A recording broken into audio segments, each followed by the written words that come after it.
안녕하세요. 김원준입니다. JTBC의 정유라 신고와 체포, 이에 대한 문제 제기가 있습니다. 정유라는 체포되어야만 하지만 그것은 기자 역할이 아니다. 시민의 역할과 기자 역할은 다르다.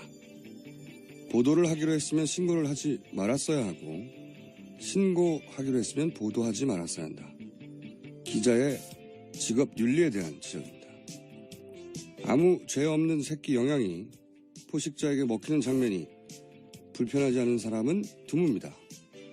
하지만 관찰자 자리를 지키는 내셔널 지오그래픽처럼 기자 윤리는 따로 있다는 지적입니다.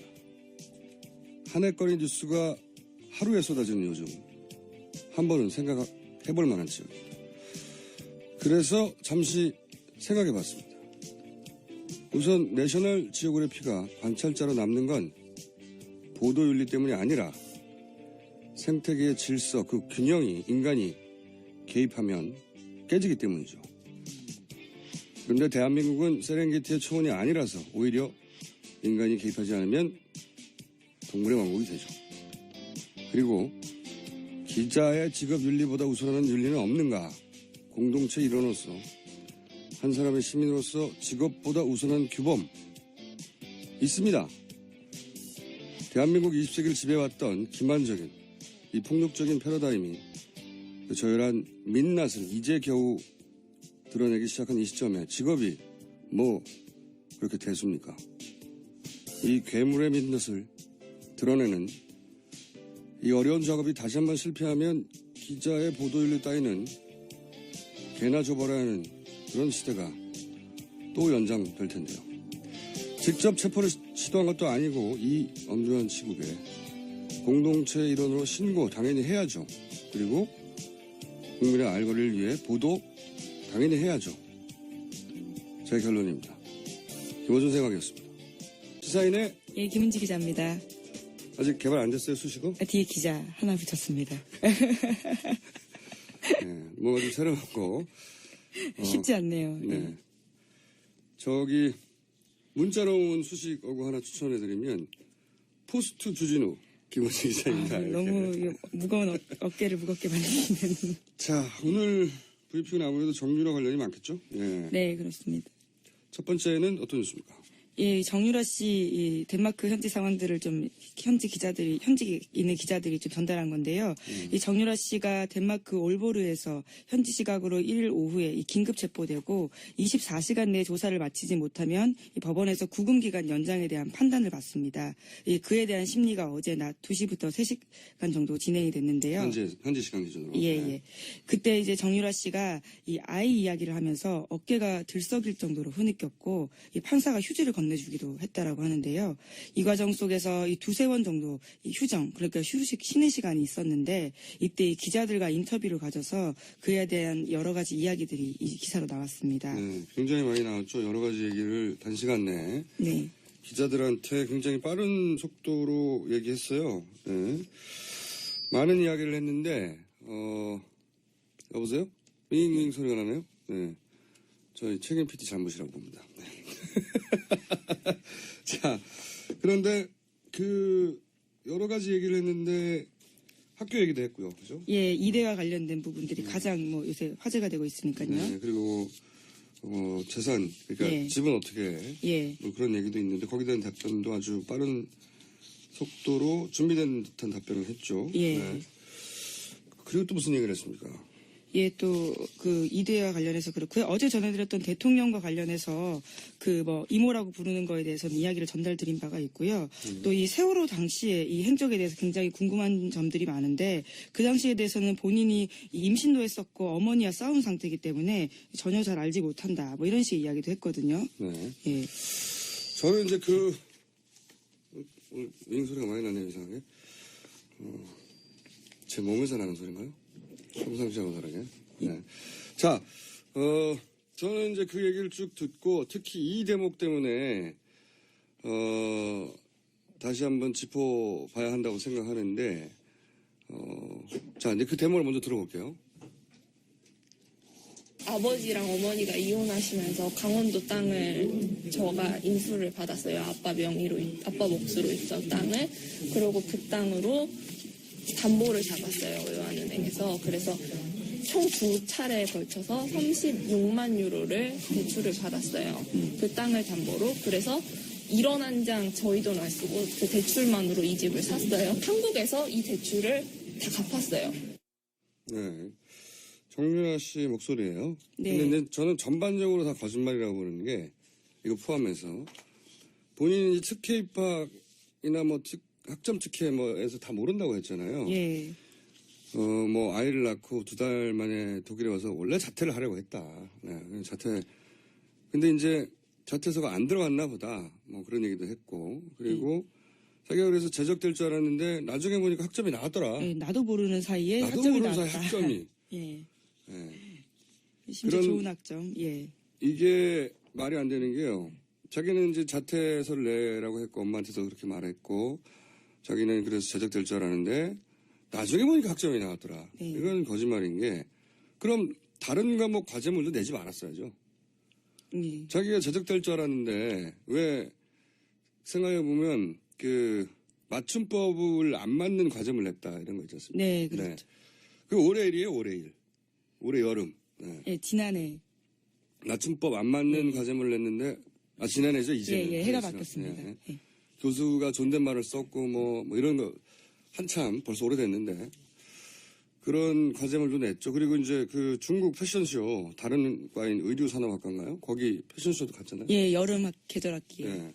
아니 학점 안 나오고 자적될 줄 알고 있었는데 학점 뿡 나왔네요. 이게 아니고 본인 학점 특혜가 있다는 걸 알고 한 행동이죠. 그리고 입학할 때 금메달 자기가 메고 들었지 않습니까? 예, 면접 때요. 네. 예.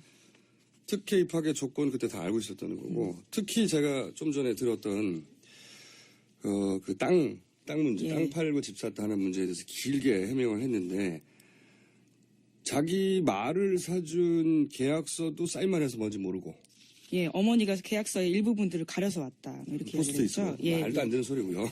엄마가 딸한테 무슨 포스트잇을 붙여서 가립니까? 그리고 자기 자신의 입학 과정, 예. 자신의 점수 다 몰라요. 자신은 예. 다 모르는데 갑자기 땅 문제가 나오니까 아버지 땅을 받아가지고 외환은행에서 담보로 2차례에 걸쳐 6만 유로 대출을 받아가지고 돈을 안 쓰고 대출을 다 갚고 뭐 이런 얘기 쭉 하잖아요. 예, 1원 한 장 쓰지 않았다. 다른 돈을. 그걸 정확하게 예. 담보대출의 뭐 액수, 횟수, 예. 은행, 네, 뭐 자금 출조 정확하게 아는데 이게 훨씬 어려운 일이란 말이죠. 자기 학점도 어떻게 될지 모르는데. 자기 일은 다 모르면서. 네? 그러면서도 이게 통장 입출금 내역을 막 다 마치 안다는 듯이 1원도 쓰지 않았다. 네? 저는 이 답은 연습한 거라고 보고 당연히 이 답을 외운 이유가 있다. 왜 그러냐? 이게 굉장히 이상한 거예요. 당시 그 은행에서 외화 지급 보증서 이런 거를 네. 발급했는데 이게 흔히 말하는 신용장이란 말이에요. 신용장. 네. 예, 스탠바이 씨. 이 보증 신용장이라는 게 보통 기업이 해외에 진출할 때 이제 현지에서 무슨 크레딧이 없잖아요. 이렇게 현지 은행에서 차입하거나 빌릴 때 우리나라 은행이 이 사람은 당신네 은행에서 돈을 빌려줘도 됩니다라고 은행끼리 보증을 서주는 거란 말이죠. 예. 근데 이걸 19살짜리가 받았다. 이거부터 이상한 거예요. 그리고 나서 왜냐면은 돈이 필요하면 우리나라 은행에서 송금하면 되잖아요. 네. 근데 여기서 한 방식은 뭐냐면 보통 무역회사가 하는 신용장을 발급받아서 그 신용장으로 현지에서 대출한 겁니다. 우리나라에서 땅을 팔고 그 돈을 송금을 한 게 아니고 예, 그렇죠. 36만 유로를 예. 대출받은 거니까요. 예. 이 신용장을 19살짜리가 발급을 받아가지고 그 나라 은행에서 대출을 받은 거예요. 굉장히 그 전문가의 방식인데 전문가의 19살짜리가 이걸 받았다 안 받았다 떠나서 일반인들이 모르는 그러니까 그 이런 거겠죠. 우리나라에서 돈을 송금을 하면 기록에 남잖아요. 돈이 해외로 나갔다는. 그런 걸 안 남기려고 했던 것이고 그리고 이제 다 갚았다고 하는 것은 이런 대출을 하면 그 목적과 용도에 맞게 그걸 썼는지 외국환 거래 규정에도 걸려요. 네. 그러니까 이런 복잡한 규정들을 다 알고도 답을 한 거예요. 이걸 어떻게 정유라 씨가 압니까? 말이 안 되는 거죠. 뭐 편법 증여에도 나오고 뭐 해외로 재산 빼돌리기 아니냐 이런 지적도 나올 수 있는데 이걸 피해가는 답변인데 이거 그러니까 굉장히 도와준 사람이 있는 거예요. 전문적으로. 이건 전문가의 스멜이 강하게 정유라 씨가 알 수도 없고 정유라 씨가 이걸 답할 수도 없는 내용인데 이거 관련해서는 저희가 잠시 후에 전문가 연결해서 뭐가 문제인지 짚어보겠습니다. 정유라 씨의 답변 자체가 충분히 훈련된 거란 거죠. 네. 자, 이 정유라 씨 관련 뉴스는 굉장히 많을 것 같은데 또 뭐가 있습니까? 네, 현재 같이 일행으로 있던 사람들이 어디에 갔는지에 대한 보도도 나와 있는데요. 19개월 된 아이 때문에 너무 이제 힘들다라는 식의 이야기를 정유라 씨가 했었는데, 현재 그 아이는 60대 부모와 함께 집에 머물고 있다, 이렇게 알려져 있지만요. 한국 취재진들이 그 집에 방문했을 때는 인기척은 없었다라고 합니다. 그리고 같이 붙잡혔던 나머지 한국 남성 2명의 행방도 파악되진 않고 있다라고 하고요. 저는 어제도 말씀드렸지만, 이 남성 2명이 중요하다. 그렇게 생각이 들어요. 사실은 도주 행위 전반을 이 분들이 도와준 거 아니겠습니까? 어디로 가야 된다. 지금 언론을 피하자면 어디로 가야 된다는 판단 같은 것도 이 남성 2명의 판단 혹은 이 남성 2명과 연락하는 누군가의 판단일 것 같거든요. 이 두 분의 신변을 확보하는 게 굉장히 중요하다고 봅니다. 자, 다음 순요. 예, 그래서 이에 대해서 박영수 특검이 입장을 냈는데요. 이 불구속 수사하면 자진 귀국하겠다라고 이 조건을 걸었던 정유라 씨의 제안을 거절했습니다. 그러면서 이규철 특검 대변인은 어제 이 현재 정유라 씨의 상태에서 예상되는 상황은 자진 귀국, 범죄인 인도 청구, 강제 추방 이 3가지라고 말을 하면서요. 이 특검은 정 씨가 범죄인 인도 청구에 불복하는 소송을 낼 가능성은 낮다라고 보고 있고요. 그래서 법무부가 늦어도 30일까지는 이 덴마크 당국에 범죄인 인도를 청구하겠다라는 방침이고, 이 정 씨가 아무 조건 없이 자진 귀국하거나 오는 10일에 외교부의 여권 무효화 조치 발효 등 강제 추방될 때 이 어떤 조치를 취하겠다라고 하고 있습니다. 이것도 그러니까 JTBC가 도착한 이후로 4시간 만에 나왔다고 했지 않습니까? 예. 그 사이에 누군가의 전문가의 또 터치가 있었다. 보통 19세, 20세, 21세 이런 연령대의 분들이 구속수사와 불구속수사, 불구속기소와 구속기소, 긴급체포 이런 거 구분하기 어려워요. 그렇죠, 사실. 예. 근데 여기서는 정확하게 본인을 불구속 기소한다면 귀국하겠다고 했거든요. 그러니까 갇혀있는 상태에 사실 신문을 받으면 굉장히 압박이 심하거든요. 네. 접견도 제한이 되고 그래서 그런 딜을 거는 거죠. 예, 이 딜을 21세 못 나옵니다. 이런 딜은. 그리고 제가 좀 안타까운 것은 답답한 것은 그리고 의문스러운 것은 뭐냐면 법무부가 30일까지는 범죄인 인도 청구를 하겠다. 30일은 이달 말이에요. 예, 오늘 1월 4일입니다. 예. 이거 범죄인 인도 청구를 해도 그쪽에서 절차가 또 한 달이에요. 네. 게다가 이거 항소도 할 수 있어요. 이거 언제 옵니까? 특검 끝날 때까지 못 와요, 이렇게 되면. 그리고 외교부는 여권 무효화 조치를 10일이라고 했거든요. 예. 일주일 후에요. 잡힌 때로부터. 뭐가 이렇게 느린가. 이게 과연 법무부와 외무부가 아주 신속하게 정유라 씨 신변을 받고자 하는 정말 의지가 있는가. 그리고 법무부가 외교부는 그동안 정말로 이 정유라 씨나 혹은 최순실 씨 관련 수사에 이 특검이 진행하는 속도만큼의 네. 의지를 가지고 정말로 있었나. 법무부가 우리 편 맞나 이거. 외교부도 이런 의구심을 가져봐야 될 사안이라고 보는데 이거 관련해서 또 진술이 있죠. 네, 그렇습니다. 이 노승일 K스포츠재단 부장이 한 증언인데요. 이 노 부장이 이 최순실 씨가 2015년 최 씨 회사에서 일했었을 때 이 외교부 관계자가 통화하는 걸 여러 차례 봤다 이렇게 이야기를 했다는데요. 이 노 씨에 따르면 최순실 씨는 이 직통으로 전화를 걸어서 이 대사님 애들 때문에 그러는데요 라면서 이 비자나 현지 취업 문제를 상의하곤 했다라고 합니다. 이제 실제로 이 최 씨 모녀를 돕기 위해서 머물렀던 K스포츠 직원과 최 씨 집안을 돌보는 사람까지 모두 비자를 취득했고요. 그렇기 때문에 노승일 씨 같은 경우에는 이 최 씨가 수시로 연락하면서 문제를 상의했다고 하는 외교부 측에 이 정유라 씨 행방을 모른다고 하는 것은 말이 안 된다 이렇게 지적을 하고 있습니다. 그러니까요. 최순실 씨가 독일에 있을 때 대사님이라고 하며 계속 비자 문제나 이런 걸 상의했다는 거 옆에서 들었다는 거 아닙니까? 근데 외교부는 어딘지 모른다고 그랬다는 거고. 그리고 법무부 생각해보면 법무부가 법무부 장관에 있고 총리 아래에 있잖아요. 법무부가 반드시 이 문제를 신속하게 처리할 거라는 생각을 하면 안 되는 것 같고, 그리고 가능하면 이런 것이 있습니다. 가능하면 법에 규정된 것 중에 가장 느리게 한다든가 아니면 그냥 법 규정대로만 한다든가 법 규정을 어기면 안 되니까 지금 그런 비상 상황 그런 상황이 아니잖아요.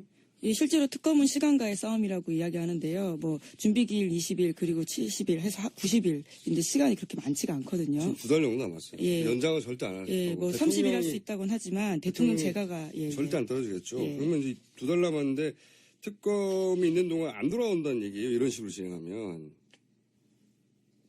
그러니 어떻게든 빨리 내보낼 방법, 돌아오게 할 방법을 찾아야 되고 그냥 외교부, 법무부가 잘해겠거니 이런 생각은 하면 안 된다고 저는 봅니다. 자, 다음 뉴스는요. 짧게 해야 될 것 같아요. 예, 정유라 씨 관련된 소식 계속 이어드리면요. 이 정유라 씨가 이대 합격 사실을 미리 알았다라는 증언을 이 최순실 씨의 조카인 장시호 씨가 이 검찰에서 했다라는 건데요. 이와 관련된 문자 메시지도 확보됐다라고 합니다. 그러니까 이게 말이 안 되죠. 정유라 씨가 자기는 특혜 입학이나 그다음 학점 특혜 같은 거 전혀 모른다고 그랬는데 몰라요. 나는 자퇴할 줄 알았는데 장시호 씨한테 문자를 보냈다네요. 마침 미리 발표 전에. 네. 다 거짓말이고요.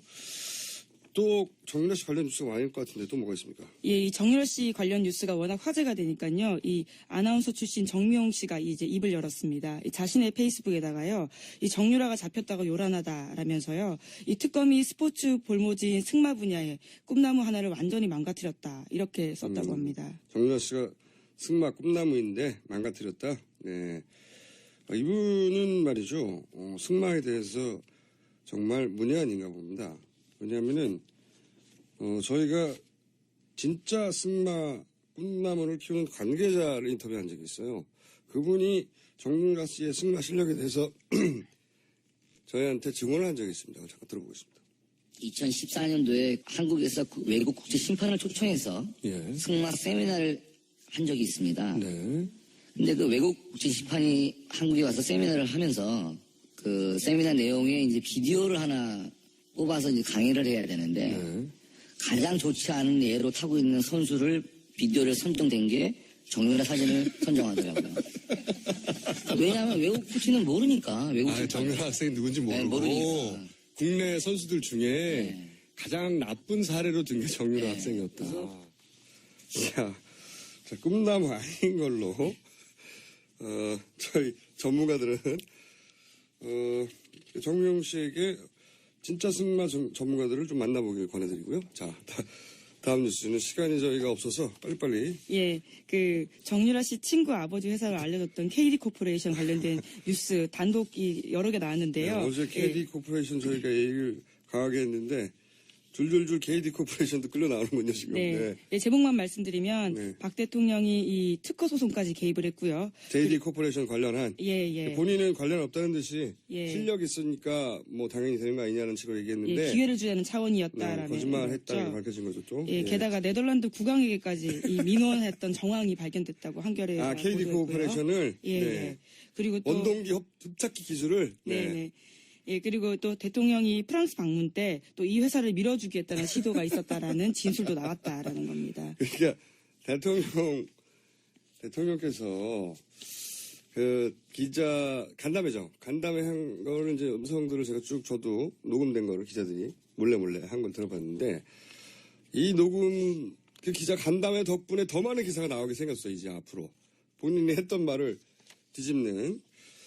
제목만 읽어주세요. 남은 거는. 예, 이 특검이 서울 남부구치소 압수수색했는데요. 이 말맞추기 정황이 발견됐다라는 겁니다. 말을 맞추는 것 같아서. 예. 구치소도 압수수색했다. 예. 특검 잘한다. 다음이요. 그리고 이제 임명진 이 새누리당 비대위원장이요. 이 광폭 행보를 벌이고 있는데 친박 핵심에 대해서 이 종양의 뿌리다 이런 이야기도 하고요. 지금 친박하고 핵심과 임명진 비대위원장이 이제 대결 구도가 계속 보도되고 있죠. 예, 네. 6일까지 이 입장을 정하라는 건데요. 일본 같았으면 할복한다. 뭐 이런 이야기도 했습니다. 저는 이건 어느 정도 짜고 치는 약속 대련이라고 보는 면이 있는 게 왜냐면은 이분이 들어올 때 탈당하겠다고 하는 이정현 대표나 서청원 대표의 이야기를 미리 들었어요. 그래서 인적 송산이 어느 정도 이루어질 수 있으니 내가 강하게 나가야 되겠다.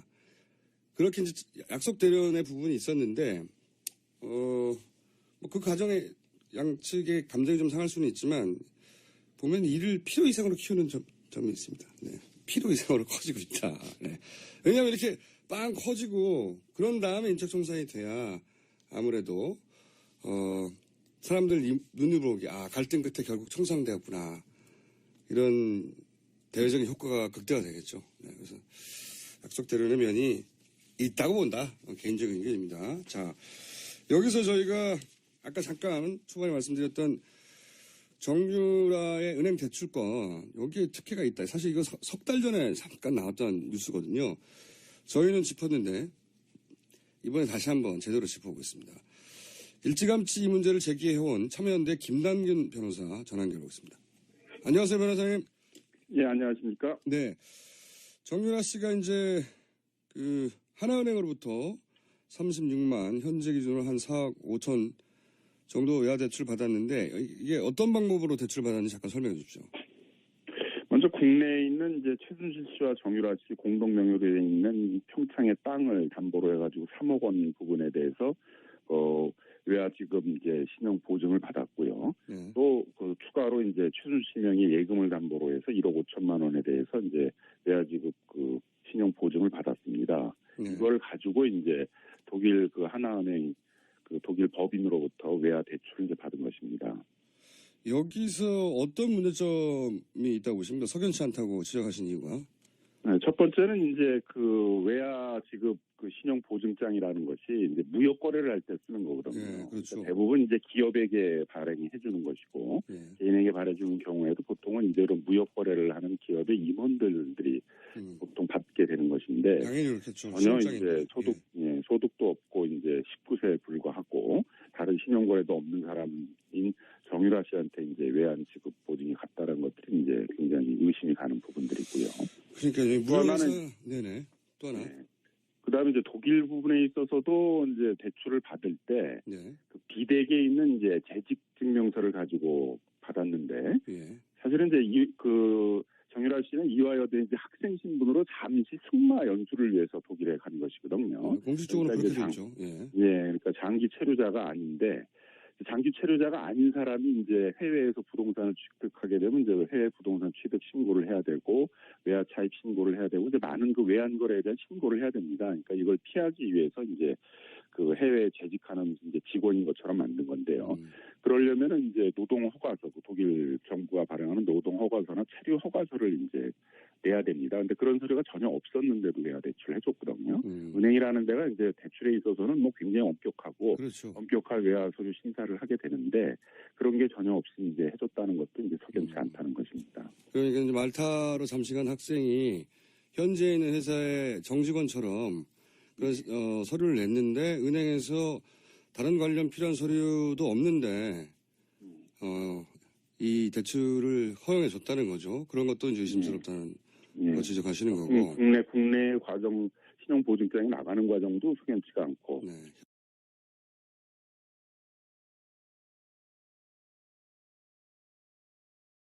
또 하나 지적되는 포인트가 이것이 자금 세탁 창구가 아닌가 이런 의혹도 있다라고 지적하셨는데 잠시 설명해 주시면 어떤 내용입니까? 삼성이 이제 뭐 사실상 뇌물의 대가로 이제 최순실 씨한테 30억 원의 돈을 보낼 때 그 돈이 이제 삼성타운에 있는 이제 우리은행 지점에서 독일에 있는 하나은행 프랑크푸르트 지점으로 송금이 됐거든요. 그다음에 이제 바로 이제 독일의 여러 은행으로 돈이 쪼개져 가지고 이제 나갔습니다. 결국은 이제 이런 방식으로 하나은행 지점이 이제 최순실 씨한테 돈을 받아가지고 독일에서 이제 자금을 세탁하는 그런 창구에 이용된 것이 아닌가라는 의심도 있어서 그 부분도 좀 수사를 해야 된다는 것이죠. 특히 이제 최순실 씨 자매가 뭐 한국의 부동산만 3천억 정도가 있고 해외에도 많은 재산을 갖고 있는 것으로 알려져 있고 그 방식이 이제 주로 독일과 같은 해외에다가 기업을 만들어 사실상 이제 비덱과 같은 페이퍼 컴퍼니를 만들어 가지고 이제 자금을 세탁했다는 것이어서 그런 부분에 이제 그런 은행 창구들이 이용된 것이 아닌가라는 의심이 있어서 그 부분에 대해서도 좀 특검이 수사를 해달라는 것입니다. 이 대목에서는 아예 특검이 나서서 왜냐하면 일반에서는 이제 수사권이 없다 보니까요. 특검이 나서서 들여다볼 필요가 있다 이렇게 판단하시는군요.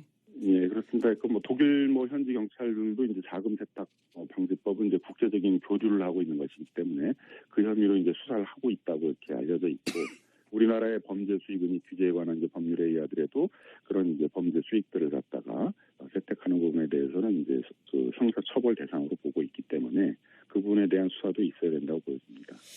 한 가지 더 여쭤보자면 정유라 씨가 굳이 한 푼도 딴 데 쓰지 않고 다 갚았다. 대출을 이미. 이걸 강조를 했어요. 그 다 갚았다는 것을. 왜 이 부분을 강조를 했을까요? 법리적인 부분에서 보자면. 법적인 부분에서 보자면. 예.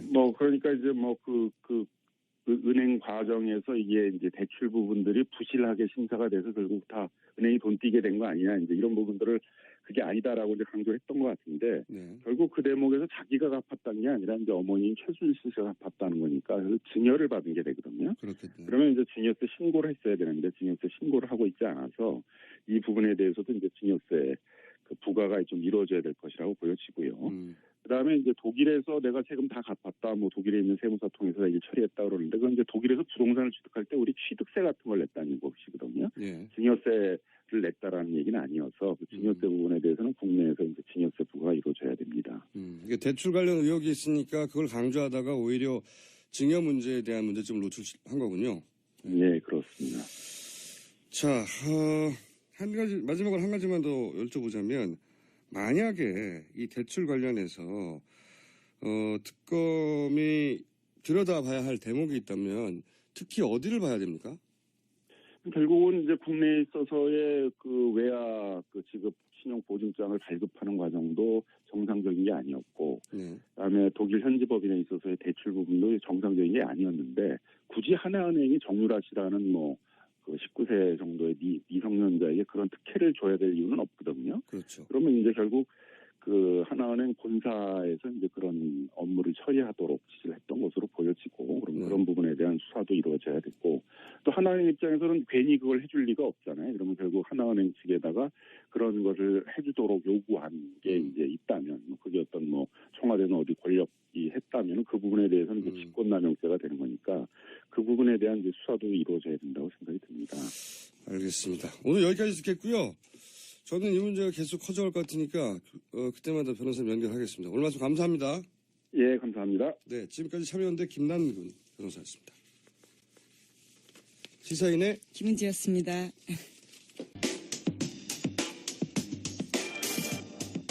첫 번째 인터뷰 시간입니다. 어제 손학규 전 대표가 10여 명의 민주당 의원과 함께 국민의당에 합류할 거라는 보도가 있었습니다. 뉴스공장은 오는 금요일 손학규 전 대표와 인터뷰가 예정되어 있는데요. 그런데 이 보도가 있자 안희정 도지사가, 충남도지사가 손학규 선배님 은퇴하세요라는 글을 올려서 정치권의 논쟁이 일었습니다. 안희정 충남도지사 연결해보겠습니다. 안녕하세요, 지사님. 네, 안녕하십니까. 네. 지사님은 저희 방송에서도 그러셨지만 이게 평소 좀 느린 템포로 성장판이 늦게 열린다고 하셨던가요? 성장판이 네. 늦게 열려가는 분인데, 이 손학규 전 대표에게는 바로 대놓고 은퇴하라고 하셨는데 이유가 뭔가요? 오늘의 대한민국의 정치의 위기는 무원칙한 정치 때문에 그렇습니다. 원칙이 없습니다. 모든 정치가. 민주주의를 잘하는 것은 둘째치고 원칙이 없습니다. 원칙이 없다. 정당이라고 하는 것은 우리가 서로 동지가 되어서 나라를 잘 이끌어보자고 만든 조직 아닙니까? 예. 그런데 그 동지가 어떻게 해마다 그렇게 수시로 바뀝니까? 해마다.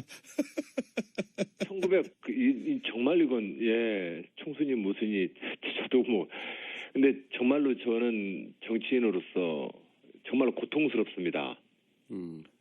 이 정당 정치가 이렇게, 나라를 이끌겠다라고 하는 이 가장 중요한 정당이 이런 식으로 평생 동지는 둘째치고 대선과 선거 때마다 이렇게 분열하고 이합 집산을 하면 이런 정당과 정치로 어떻게 나라를 이끌겠습니까? 그래서 제가 존경하는 많은 선배님들이 그런 무원칙한 정치들을 계속 반복하셔서 선배님들 좀 그러지 마십시오라고 제가 후배로서 말씀을 드린 겁니다. 네. 조금 더 구체적으로 얘기하자면 이제 모르시는 분도 있을 테니까 손학규 전 대표가 이제 국민의당에 합류하겠다는 의사를 밝히면서 동시에 민주당 의원들이 한 10여 명, 물론 뭐 확인되지는 않았습니다. 그분들이 누군지, 그런 의사가 진짜로 있는지. 근데 여간 그런 전망이 나오고 이런데 이런 대목을 보시고 짚으신 거죠? 정당 정치 훼손이라고. 그렇게 이해하면 됩니까? 그렇습니다. 지금 현재 손학규 대표님만 하더라도 2007년도 3월 달에 한나라당을 하시다가 탈당을 하셨습니다. 네. 그때 한나라당 경선에서 3분의 대선 후보들 중에 3등을 하셨는데 네. 경선을 한참 시작하려고 했을 쯤에 탈당을 해버리셨어요. 경선 같이 구도로 계시다가. 네. 저는 그때도 무척 실망을 했습니다. 음. 물론 저와 경쟁을 하고 있는 한나라당에 누구라도 한 명 탈당을 해서 정당 간의 경쟁에서 저쪽 상대 진영이 분열되는 거니까 제가 정당의 이익으로 보면 기뻐해야 될 일이지만 그러나 남의 당이든 우리 당이든 경선 앞에서 함께 경선을 하자고 하다가 불리하니까 탈당하는 건 이건 정당인으로서는 있을 수 없는 얘기입니다. 손학규 대표님만 제가 지금 비난하는 건 아닙니다. 대한민국의 지금 모든 정치가 지금 그렇게 가고 있습니다. 갑자기 거대한 이합집산이 이루어질 것만 같은 지금 상황이긴 합니다. 네. 이것은 1990년 김영삼 대통령이 만들어 놓은 3당 야합 때문에 그렇습니다. 그때 한번 크게 휘저어졌죠. 예. 예, 정당. 그때부터는 정당을 이곳저곳 이합집산하는 이 철새 정치를 그전에는 부끄러워라도 했는데 그 뒤부터는 다 구국의 결단이 돼버립니다. 국회 결단.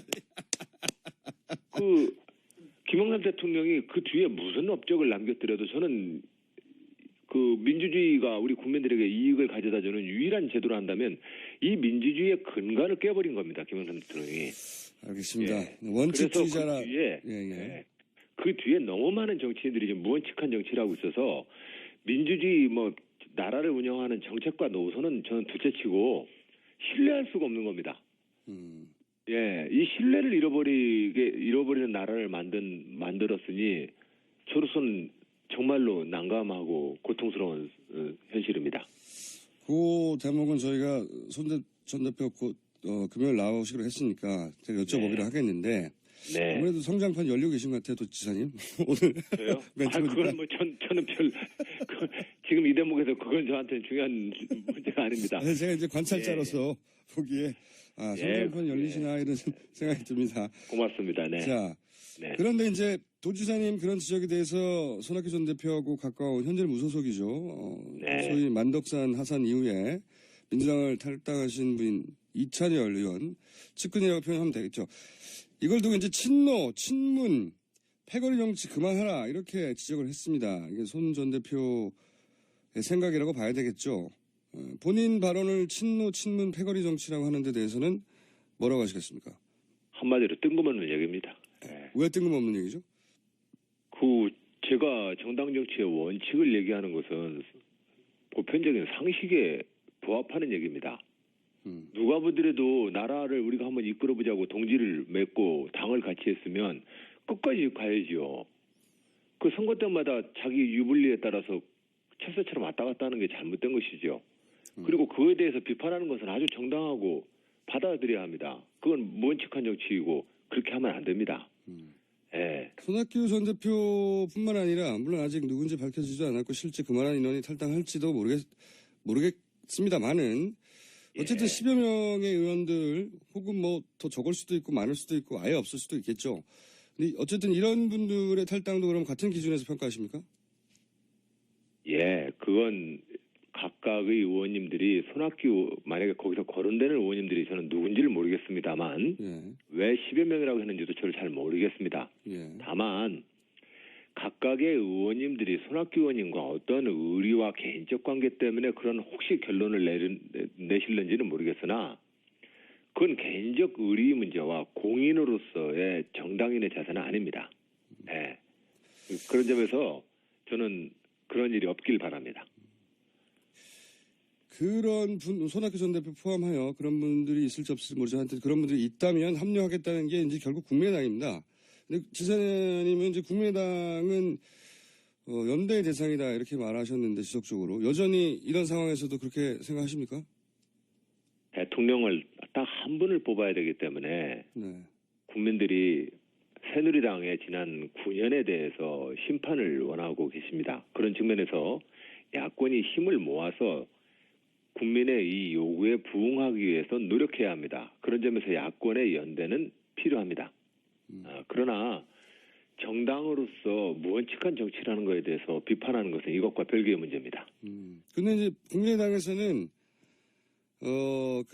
민주당과 연대 생각은 없는 것 같고요. 그리고 지사님에 대해서 뭐라고 하냐면 지사님 손학규 은퇴 발언에 대해서 충남 도정을 챙겨야 하는 지사가 허구한 날 표현을 그대로 해서 전해드립니다. 허구한 날 여의도 정치판과 대선 선거판을 기웃거리며 몸값을 올리기 위한 이 행보 이것을 일삼는 것은 가히 자랑스러운 일인가 이렇게 약간 문어체이긴 한데 제가 그대로 옮겼습니다. 뭐라고 하시겠습니까? 그 문장 자체가 품위 없는 문장이에요. 성장판이 열렸어요. 거기에 대해서 특별히 제가 뭐 대꾸할 가치를 못 느낍니다. 저는 이미 민주당의 젊은 도전자로서 이번 대선 경선에 참여하고 있는 사람입니다. 그리고 또한 충남 도지사로서 지역을 이끌고 있는 정치인입니다. 그런 저한테 할 얘기가 아닙니다. 그런 얘기예요. 네. 이미 기웃거리는 게 아니라 이미 참여했고 그리고 충남도정도 이미 그분들이 함께 뽑아줬던 당의 최고위원이었습니다. 전 최고위원한테 무슨 얘기를 그렇게 합니까? 도정도 이제 1위라고 자랑하시지 이 타이밍에 어쨌든 네. 품이 없는 지역이다.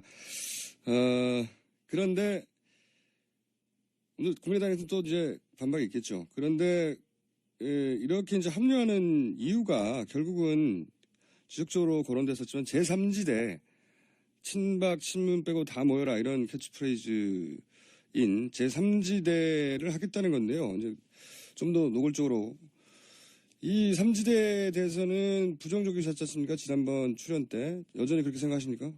예, 여전히 그렇습니다. 대통령 선거를 앞두고 대통령에서 대통령의 이 선거의 정치 투쟁에 조금 더 권력 투쟁을 좀 더 효과적으로 하기 위해서 정당을 이리 붙이고 저리 붙이는 것 그건 잘못된 겁니다.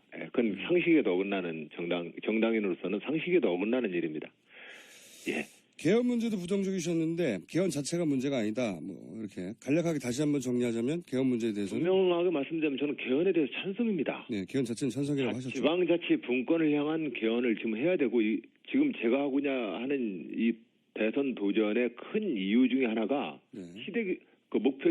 목표로 제가 내세웠던 시대 교체를 실행할 중요한 수단 하나가 개헌입니다. 네네네. 그것은 지방자치 분권을 통해서 중앙 집중화된 나라 체제를 바꿔야 합니다. 그것이 저의 목표이기 때문에 개헌 자체는 문제가 없는데 개헌도 우리가 논의해야 합니다. 다만 지금 대통령 선거 몇 개월 남아놓고 지금 개헌을 가지고서 이리 모여라 저리 모여라 하는 것이 도대체 개헌을 하시겠다는 분들인지 대통령 선거에 관심이 있다는 것인지 저는 분명히 좀 얘기를 해줬으면 좋겠습니다.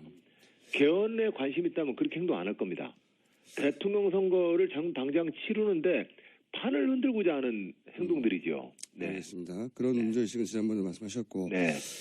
이제 제3지대가 손학규 혹은 민주당 출신 국민의당 이렇게만 모이면 또 모르겠는데 여기에 개혁보수신당이 연대하는 건 좀 다른 차원의 문제예요. 그죠? 지난달까지만 하더라도 새누리당이었기 때문에 이 세력과 연대에 대해서는 제3지대에 대해서는 어떻게 평가하십니까?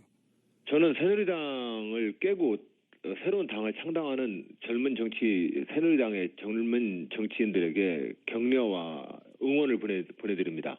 예. 우리 당의 다른 대선 후보들이 호박에 줄구면 수박되냐고 이런 논평들을 내시던데 그거 제가 볼 때는 잘못된 논평입니다.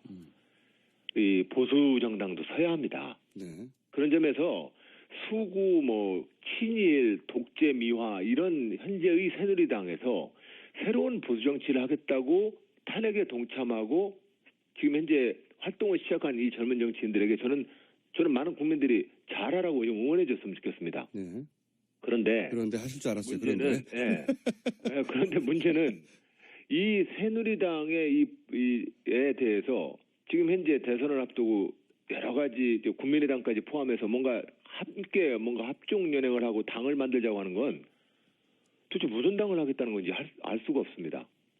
제가 몇 주 전에 광주에 가서 시민 여러분들께 그렇게 호소드렸습니다. 광주의 정신, 김대중의 정신은 김대중과 노무현의 정신이다. 그것을 따로 떼어서 호남의 지역 정치에 가두려고 하는 현재 국민의당의 일부 정치인들은 정말 김대중 정신을 배반하고 있는 짓이다. 당연히 김대중 정신과 광주 5월 항쟁의 정신을 호남에 가두지 말고 김대중과 노무현의 이 민주당의 역사에 함께하도록 노력해야 된다. 그것이 저는 김대중 정신의 발전이라고 생각한다. 이렇게 시민 여러분들께 말씀을 드렸습니다. 그런데 비박이라고 하는 새누리당까지 이게 함께 모여서 뭔가 당을 하고 연대를 하겠다고 하는 것은 도대체 그분들의 정치가 이 나라를 어디로 이끌겠다라고 하는 정치인지 저는 알 수가 없습니다. 당장 대선 앞두고 나서 그냥 이겨보자는 거 아니겠습니까? 네. 지사님, 저희가 질문이 많기 때문에 짧게 답변해주세요. 네, 알겠습니다. 5분밖에 안 남았기 때문에 예. 지금 여쭤볼 게 많으니까. 느리면 안 됩니까? 네? 좀 더 느리면 안 됩니까? 지사님도 중요하지만 다른 분들도 다 대기 중이거든요. 아, 그러시군요. 죄송합니다. 자, 짧게 여쭤볼게요. 예. 국민의당 얘기 나왔으니까 어쩔 수 없이 제가 여쭤볼 수밖에 없는데, 안철수 전 대표가 이제 원내대표 경선에서 이제 호남계라고 불릴, 세력에게 패하고 이제 미국으로 가셨어요. 이 안철수 전 대표에 대해서 한마디 하시자면요. 아, 지금 미국 가셨습니까? 다른 분들의 일정도 좀 보십시오. 죄송합니다. 네. 안철수 대표께서 2012년도에 네. 안철수의 생각이라는 책을 냈을 때 한 일주일 만에 60만 부가 팔렸습니다. 네네. 그때쯤 제가 안철수 대표를 뵌 적이 있는데 그때 그 안철수 대표의 모습은 정말 기억에 남습니다. 새로운 정치를 희망하는 저 국민들께 제가 뭔가 제 의무를 다하고 싶습니다라고 얘기를 하셨는데 결과적으로 정치권에 지금 현재 들어오셔서 그 뜻은 영 실현이 어려워져 보입니다. 저는 지금이라도 새로운 정치를 희망했던 국민들이 보내준 그 사랑, 저는 안철수 대표께서 다시 한번 그 초심으로 돌아가 주셨으면 합니다. 알겠습니다. 지금 누가 밉다고 이렇게 자꾸 움직이다 보면 그 미움을 가지고는 절대로 좋은 정치가 안 됩니다. 네, 문제는 밉다고죠. 여기서 누구는. 예. 네. 알겠고요. 자, 그러면 아직 두 분의 중요한 인물이 남았기 때문에 한 분당 하나씩 질문을 드릴 수밖에 없네요. 네. 이게 좀 시간이 제가 안배를 잘못했네요. 반기문 총장에 대해서 정치 이전에 도리의 문제라고 노무현 전 대통령 장례식에 오지도 않았고 2년 후에 잠깐 왔다가 자기가 온 것을 알리지도 말라고 했다. 그래서 정치 이전에 도리의 문제라고 하셨는데 도리 말고 반기문 총장의 대선 후보에 자격 문제가 있습니까? 예, 저는 정책과 노선으로 서로 비판하고 경쟁했으면 좋겠는데 제가 볼 때는 원칙과 상식에도 다 어긋나는 일들을 하기 때문에 제가 지금 어떤 면에서 그렇습니까? 기본적으로 노무현 대통령과의 관계에서 그렇게 처신하면 신이 없는 분입니다. 한 개인 간의 관계에서도 신의도 못 지키는데 5천만 국민과 어떻게 신의를 지킵니까? 그건 알겠고요. 예. 그거 외에 또 노무현 정부에서 우리가 그건 반기문 총장님의 개인의 도전이 아닙니다. 유엔 사무총장 국가로서 대한민국이 총력을 다해서 그 유엔 사무총장 자리를 얻은 겁니다. 네. 그랬을 때 노무현 정부와 우리 국민들이 요구했었다면 그렇게 응원해준 이유는 그 이유 중에 하나는 이 분단된 국가 내에서 유엔 사무총장이 이 한반도의 긴장과 갈등을 좀 해소하기 위해서 맞습니다. 노력해달라는 요구도 있는 겁니다. 네네. 근데 지금 이제 10년 동안 이 남북 분단과 아시아 지역의 긴장에 대해서 뭔 역할을 했습니까?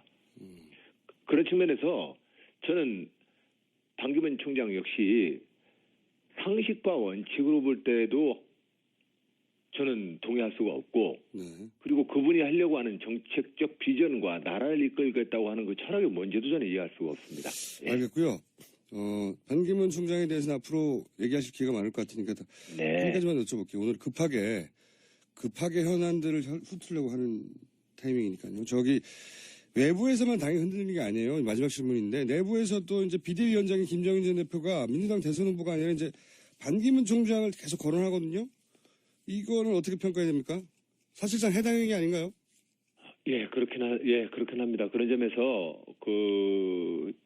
당에 있는 원로 선배들이나 우리 사회 대선배님들께서 여러 가지의 정치적 소신과 평소의 철학이 있으시겠지만 다시 원점으로 돌아가서 정당 정치의 원칙, 함께 우리가 동지로서 한 당을 하고 있다는 원칙, 그리고 그런 동지로서 약속했다는 사실에 좀 주목해서 서로 언행을 좀 조심해달라. 우리는 힘을 모아야 될 동지입니다. 예. 그런 점에서 자당의 소속 후보들이 있는데 왜 딴 데 가서 그러시는지 모르겠습니다. 예. 그러니까 이제 민주당 소속이시고 민주당 비대위원장을 했지만 본인은 반기문 사무총장을 대통령으로 만들겠다고 해석될 만한 발언을 계속 하시는데. 글쎄요, 그런 말씀은 저는 아직 못 들었습니다. 아니 반기문 총장이 괜찮다고 말씀하셨어요, 계속. 예. 그런 측면에서는 우리 당의 외연을 더 확대하기 위한 노력이겠지, 저는 그렇게 일단은 생각하겠습니다. 일단은요. 네. 여기까지 듣겠습니다. 감사합니다. 네, 감사합니다. 지금까지 안희정 충남 도지사였습니다.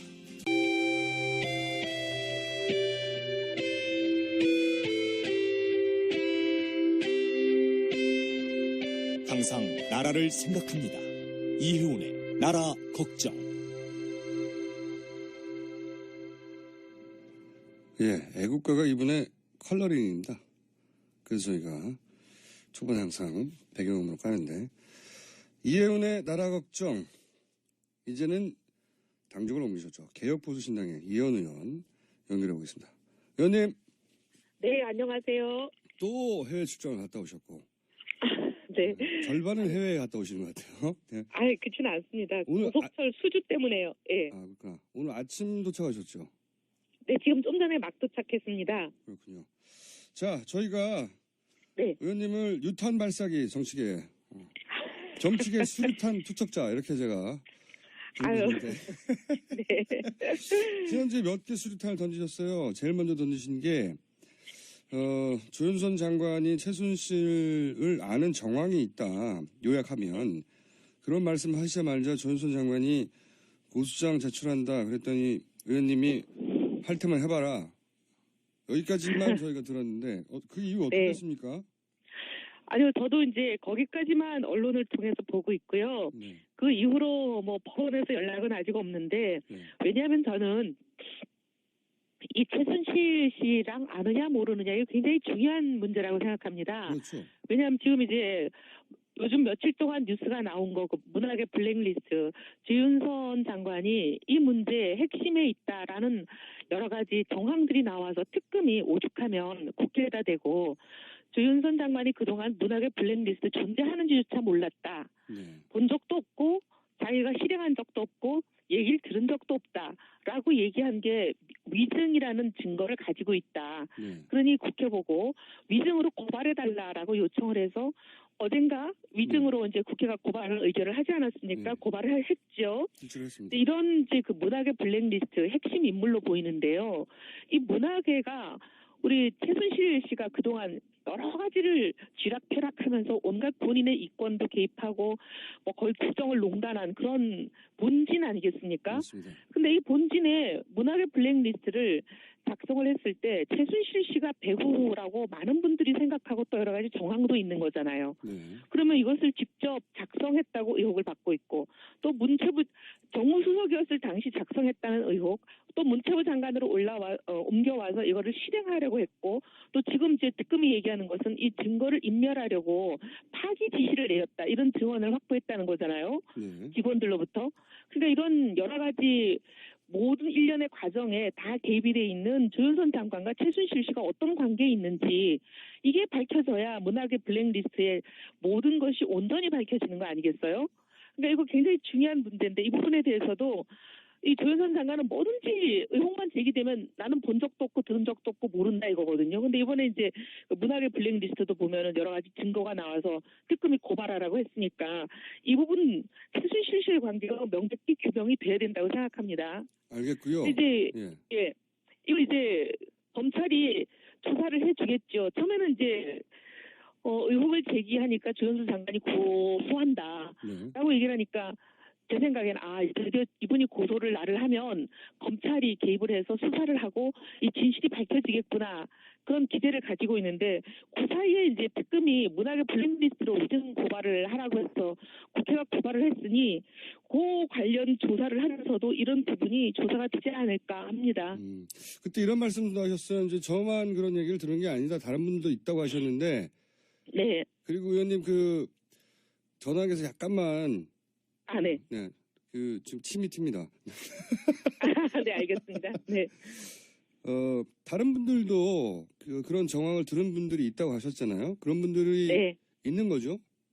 네, 있죠. 있는데, 저는 최근에 보면은 여러 가지 증언을 누군가 한다고 소문이 나거나 보도가 되거나 하면 이 증인에게 압력을 넣고 못하게 하고 온갖 위증교사 의혹 안팎 이런 게 되게 요즘 유행이잖아요. 유행이죠. 예. 그래서 이거는 이제 특검이 수사한다 그러면 특검에 갖다 내려고요. 언론에 얘기 안 하고. 아하.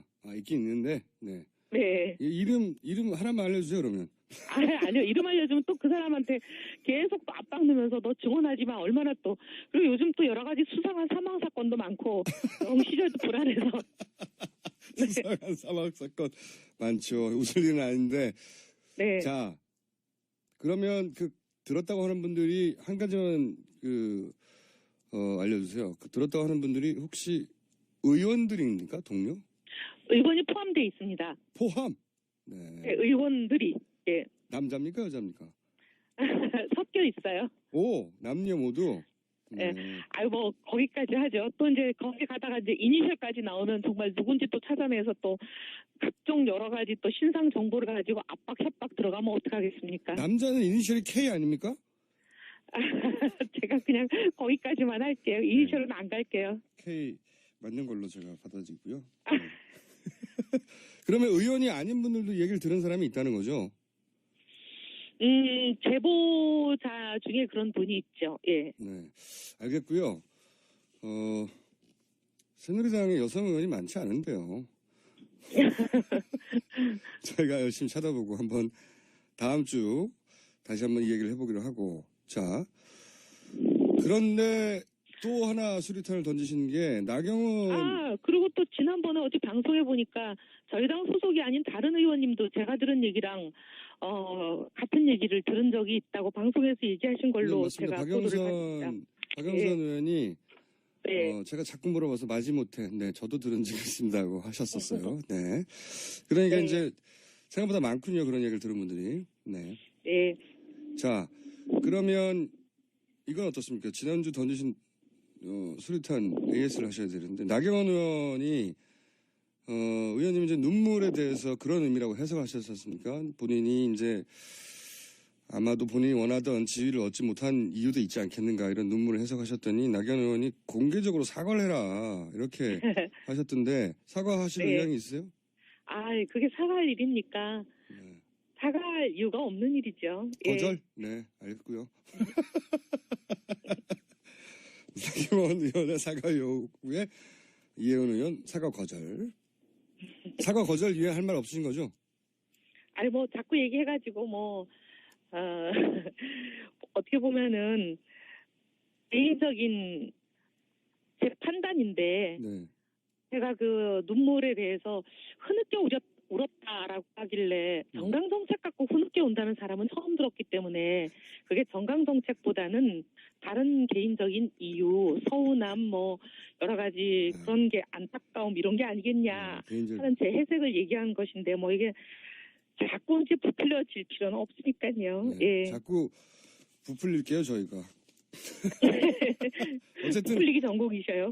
네, 어쨌든 이게 본인의 판단인데 사과까지 할 일은 아니다. 이렇게 단칼에 거절하셨다고 저희가 정리할게요. 자, 네. 그런데 이제 나경원 의원은 원래 그 개혁보수신당에 합류할 거라고 다들 누구나 예상했었는데 이분은 개혁보수신당을 창당하는 모든 회의에 거의 한 달 동안 네. 계속 나오신 정도가 아니라 언론에 그 창당의 거의 주자인 것처럼 그랬죠. 매번 얘기도 하시고 그랬죠. 진두지휘를 한 것처럼 보였었죠. 네.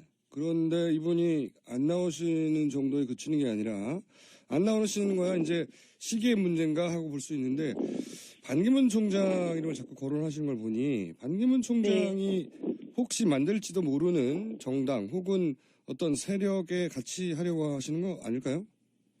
뭐 그런 얘기들을 많이들 하고 있는 걸로 압니다. 처음에는 이제 개혁보수신당에 곧 합류하겠다라는 게 이제 본인의 워딩이었는데 그게 시간이 지나니까 점점 개혁보수신당에 언젠가 합류한다라는 사실 자체를 기정사실화하지 않고 발언이 변하잖아요. 그러니까 이제 다들 여기에 대한 해석은 반기문 그 전 사무총장을 옹립하는 그 세력에 정치 세력에 같이 합류하려고 하는 게 아닌가. 그게 이제 반기문 총장이 개혁신당으로 오게 되면 개혁신당으로 올 것이고 만약에 개혁신당에 당분간 오지 않고 중간지대에 있으면 또 그 중간지대에 가치가 있으려 하는 것이 아닌가. 이게 이제 일반적인 평가인 것 같아요. 그러니까 이제 우선순위가 개혁보수신당이 아니라 네. 반기문 총장이 개혁보수신당에 올 것만 같아서 개혁보수신당에 합류한다고 했다가 그 반기문 총장이 지금 아직 결정을 못하고 있기 때문에 그 사실 정진석 의원도 그런 말을 했었어요. 원래부터 나경원 의원은 반 총장과 뜻을 함께 하기로 오래전부터 약속했다. 이런 말을 한 적도 있거든요. 그러니까 네, 그런 것 같아요. 그런 얘기들이 곳곳에서 그냥 사석에서 얘기하는 수준을 넘어서서 사석에서 저희들이 늘 듣고는 있었지만 이제는 그런 얘기를 언론에 공개적으로 하시는 분들이 많으신 것 같아요. 그러니까 반기문 총장이 어디로 가느냐의 종속 변수가 될 것이다. 이렇게 예상하시는군요. 네, 그렇게들 다들 뭐 보고 있는 게 중론인 것 같습니다. 네, 그래서 더더군다나 사과 거절. 네, 아니 뭐 그거하고 상관없이 네. 제가 그렇게 판단하고 제 판단에 대해서 제가 아는 대부분의 사람들은 공감하고 있기 때문에 뭐 특별히 제가 어거지를 썼다기보다는 일반적인 평가를 얘기한 거라 사과할 이유가 없다고 보죠. 네, 알겠습니다. 사과 단칼에 거절. 네. 자, 저희가 오늘은 전화 연결이라 좀 짧을 수밖에 없는데 좀 아쉽습니다. 폭탄 주술이신데 저기 AS 확실히 하죠. 그 구치소 문제. 네. 가셨던 남부구치소 말고 서울구치소는 더 심한 네네. 구치소의 그 청문회 방해가 조직적으로 있었다고 하는 정황들이 있는데 여기 대해서는 물론 청문회가 끝나가긴 합니다만 이걸 그냥 넘어갈 수는 없는 사안 아닌가요? 저희들이 그러지 않아도 국조특위에서 좀 논의를 하려고 합니다. 15일까지가 국조특위의 활동 기간이긴 하지만 연장하려고 하는데 지금 이제 새누리당이 계속 합의를 안 해주고 있는 상황이에요. 그래서 연장이 어려울 가능성이 높아 보이긴 하지만 15일까지 전에 9일날 또 한 번 더 국조특위가 있습니다. 국조특위에서 이 문제를 좀 다루려고요. 이제 국회라는 곳이 이렇습니다. 우리 그러지 않아도 이제 최순실과 같이 국조에 나오기를 아주 그냥 고의적으로 거부하고 불참하는 이 이렇게 알질 증인들에 대해서 강제 구인을 하는 그런 법을 지금 발의를 해놓고 있지만 이게 이제 국회에서 처리가 안 되는 거잖아요. 근데 이제 우리 정세균 의장에게 이걸 몇 번 찾아가서 저도 말씀을 드려봤는데 근데 이제 정세균 의장님의 입장은 이런 거예요. 국회라는 곳은 교섭단체 대표들끼리 합의가 돼야만 뭐든지 할 수 있는 곳이다. 그렇죠. 합의가 되면 여자를 남자로도 만들 수 있다. 근데 합의가 안 되면 여자가 여자라는 걸 확인을 해줄 수도 없는 곳이 국회다. 그런 비유를 하셨습니까? 그렇게 표현을 하세요. 근데 국회가 사실 그런 면이 있어요. 교섭단체 대표끼리 합의가 안 되면 국회의장이 직권상정을 할 수 있는 거를 법으로 딱 못 박아놨어요. 별난, 천재지변 뭐 이런 식으로요.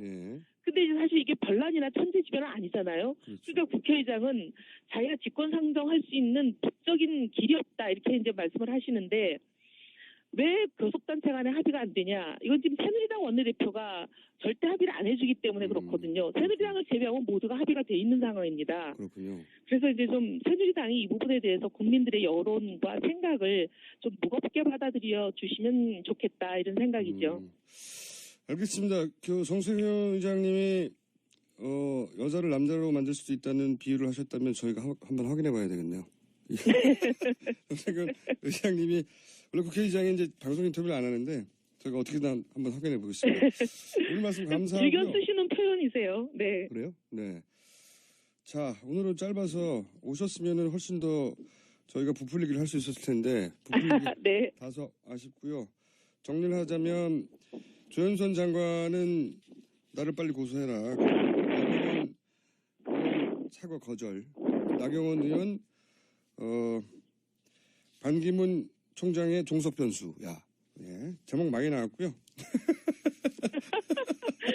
종속 변수 그거 우리 진행자가 하신 표현입니다. 어쨌든 뭐 뜻이 달라지지는 않지만 네. 네, 동의 그러면 오늘 여기까지 하겠습니다.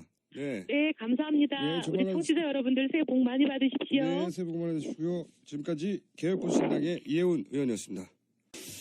최근에 이제 종편의 모든 채널에 거의 다 나가시는 걸 알고 저희가 4대 천왕으로 등극시켜드린 종편 4대 천왕 양재열 변호사입니다. 네, 안녕하세요. 네. 근데 진짜 저는 방송국을 여러 개 걸칠 뿐이지 네. 횟수로는 순위 안에 못 들어가요. 아, 절대 횟수로는? 나는 여기저기 나갈 뿐이다. 그렇죠. 많이 네. 나갈 뿐이고 진짜 횟수 출연 많이 하시는 분들은 종편에서 부르는 용어가 있어요. 뭡니까? 센츄리 클럽이라고. 한 달에 100개 이상의 방송을 하시는 절대 강자들이 계시거든요. 그분들한테 비교하면 뭐 4대 천왕 이런 전혀 아니에요, 진짜.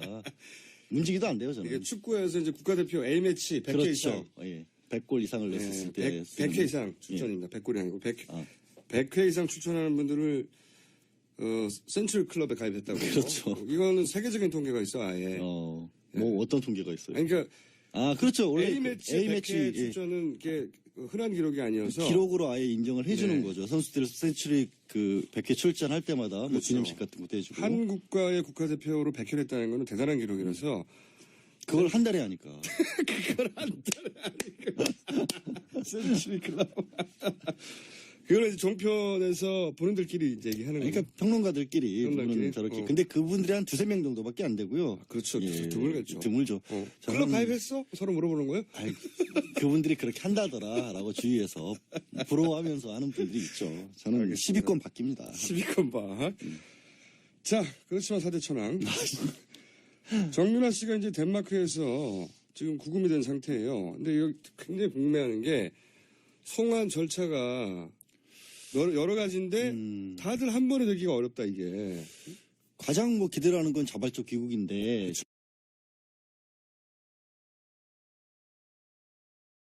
안 될 것 같고 그다음에 범죄인 인도 협약에 의해서 청구를 하면 인도 거부 소송 같은 걸 할 가능성이 굉장히 높고 그거는 1년도 걸린다고 해요. 그렇죠. 네. 1년까지는 안 되더라도 2-3달 정도는 최소한 걸릴 것 같고 네. 특검 수사제는 불가능한 상황이고 그다음에 생각해 볼 수 있는 게 이제 어제 법정에서 그래도 외교부에서 나가서 여권 무효화 조치 착수를 했습니다. 예. 그래서 그거를 가지고 불법 체류로 바꿔서 추방하게끔 유도를 하는 그런 방법도 있고. 근데 그것도 저는 그 절차를 몰라서 그런데 물론 국가 간의 절차라는 게 쉽게 되지는 않지만 일단 그쪽에 통보를 했고 외교부가 무효화되는 시점이 지금으로부터 일주일이나 걸려요. 왜냐하면 그게 뭐냐면 어제 이제 정유라가 어제 그 통보를 받았고 예. 일주일 내에 여권을 반납하도록 돼 있고 예. 반납을 안 하면 무효화시키는 거기 때문에 여권이 없는 사람이에요. 그러니까 우리로 치면 신분증 없이 운전면허증 없이 차를 몰고 다니는 그걸 거예요. 꼭 일주일이나 기다려야 되는 겁니까? 그 어쨌든 절차니까 기간을 주는 거니까. 지금 같은 특수 상황에서는 어차피 반납 의사 있는지 없는지 바로 물어본 다음에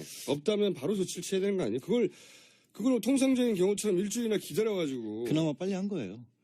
통상보다. 그럼 눈치 보면서 빨리 했겠지만 더 빨리 끝낼 수 있는 방법이 있는데 그냥 통상적인 절차만 밟는 게 아닌가 싶어서 이게 걱정되는 부분이 사실 있는 게 뭐냐면 어제 이제 저도 덴마크에서 제보 사진을 좀 받았거든요. 제보 사진. 예, 덴마크에서 제보 사진을 받았는데 본인이 뭐 제보식이나 받을 만한 그러게요. 저도 몰랐어요. 깜짝 놀랐어. 일개 변호사를 두고 하는데 하긴 뭐 4대 천왕이니까요.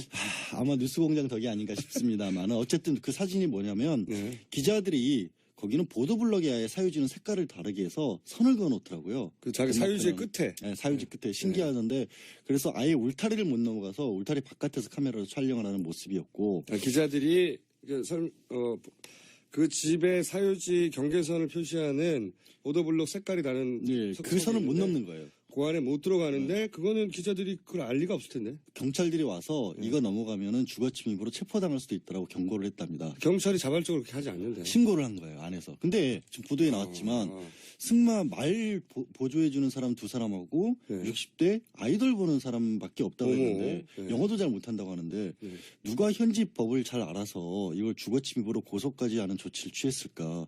지금 정유라는 그 집에 없거든요. 그 예리한 지적이네요. 아니 그 생각해보면 이상하잖아요. 변호사님? 예? 나이스. 이런 얘기도 해주실 줄 아는군요. 너무 예리한 지적이었어요. 왜냐하면 예. 이거는 어디도 거론 안 된 얘기인데 처음 나온 얘기로 알고 있어요. 어젯밤에 네. 제가 그 사진을 받았기 때문에 그 얘기를 드리는 이유가 뭐냐면 아까 말씀하신 것처럼 소환 절차에 있어서 정유라가 취할 수 있는 방법이 여러 가지인데 그 배경을 아마도 누군가가 도와주고 있는 게 확실해 보인다. 확실해 보여요. 어제 절차는 사실은 그냥 국선 변호인이 맡은 걸로 알고 있거든요. 네. 그 재판 자체는 국선 변호인은 이런 조치까지 안 하죠. 맞습니다. 돈 안 나오니까. 네. 예. 근데 이것까지 했다는 것은 기본적인 인권을 지켜주는 기본적인 것만 해주는 건데 이런 것까지 했다는 걸 챙기고 있고 그러면 누군가가 있는 거예요. 계속. 굳이 그 집을 기자들이 와서 초인종도 못 누르게끔 하고 주변에 돌아볼 수도 없게끔 한다는 것은 사실 집 안에도 뭐가 있다는 얘기거든요. 집 안에 있거나 집 안에 있는 분이 이 상황을 알고 누군가의 있거나. 지시사항 왜냐면 그분은 나오지도 못하거든요 지금. 아니 제 말은 네. 집안의 관련 서류라든가 증거 같은 것들이 아직 남아 그럴 수도 있고요. 그걸 인멸하고 있을 수도 있고요. 충분히 그리고 가능성이 있어요. 왜냐면 이제 정유라 씨가 당연히 체포될 거라고 생각하고 이런 행동을 한 건 아닐 테니까 뭐 중요한 서류를 들고 있을 수도 있고. 있고 그리고 어제 아까 이제 잠깐 뉴스 브리핑 때도 그리고 이제 그런 거를 계속 누군가 전화로 지시를 하는 거죠. 지시하여서 영어를 못하는 분이 주거 침입죄를 신고한다는 덴마크 경찰에. 덴마크 경찰에 이게 쉽지 않은 일이란 말이죠. 그리고 경찰이 보니까 현장 사진 보니까 남자 경찰, 여자 경찰 두 사람이 나와서 기자한테 굉장히 강력하게 얘기했대요. 이 울타리도 아니고 그냥 선인데 경계선 넘는 순간 체포하겠습니다라고. 그거는 굉장히 강력한 사실은 영향력이 꽤 큰 변호사가 얘기를 했다는 거예요, 현지에서. 그럴 가능성이 높고요. 그리고 그 덴마크 경찰이 확실히 인지될 정도의 항의가 있었다는 거고, 그거는 영어를 좀 할 줄 아는 수준은 안 되는 겁니다. 안 되죠. 예. 현지 법률 시스템을 잘 아는 사람들이 하는 것 같고요. 누가 조력자가 분명히 있다. 정유라 씨 발언들도 보면 굉장히 정교한 법적 조력이 없으면 할 수 없는 발언들이 근데 많아요. 그게 예. 정교하지는 않았어요, 사실은. 어떤 왜냐면 의미에서? 변호사가 조력을 한 부분 하나하나를 놓고 보면 정교한데 저희도 그런 조력 도움을 줄 때가 있을 거 아닙니까? 어디 가서 이런 부분이 지적이 되면 이렇게 답변을 하십시오. 그런데 전체 맥락을 짜맞추는 건 결국 개인의 능력이거든요. 네. 정유라 씨 어제 한 거 얘기를 들어보면 하나하나 떼놓고 보면 그럴듯하지만 이걸 전체적으로 묶고 보면 말도 안 되는 얘기들이 너무 많이 나왔어요. 일단 다급했고요. 다급하게 됐고. 다급했고요. 그리고 정유라 씨 개인이 사실은 그 정상적인 교과 과정을 거의 안 거쳤잖아요.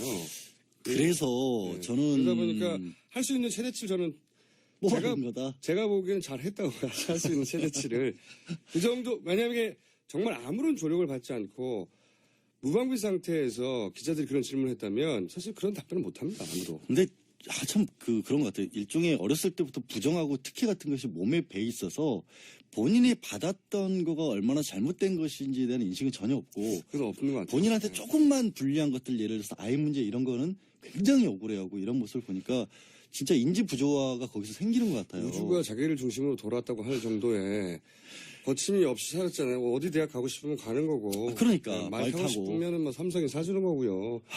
그리고 학교 안 가고 싶으면 안 가도 뭐 학점 나오는 거고요. 20억 정도는 20억짜리 말 정도는 그러니까요. 타줘야 저 말 되고. 하면 저 말 사는 거고요. 그 어제 나오는 게 되게 이상했던 게 뭐 학교 내가 자퇴서 냈고 분명히 리포트도 안 냈는데 잘릴 줄 알았는데 다 점수가 말도 안 나왔다. 되죠. 이메일 주고받은 거 나왔잖아요. 교수가 존댓말 써서 이메일로 답장 써줬잖아요. 자기도 모르는 사이에 점수가 나왔다고 말하려면 아무런 과제도 내지 말았어야 되는 거죠. 그러니까 그런 부분에 있어서 명백하게 지금 정유라 씨가 변호사님, 갖고 있는 그건 제가 아까 얘기한 겁니다. 얘기했습니까? 죄송합니다.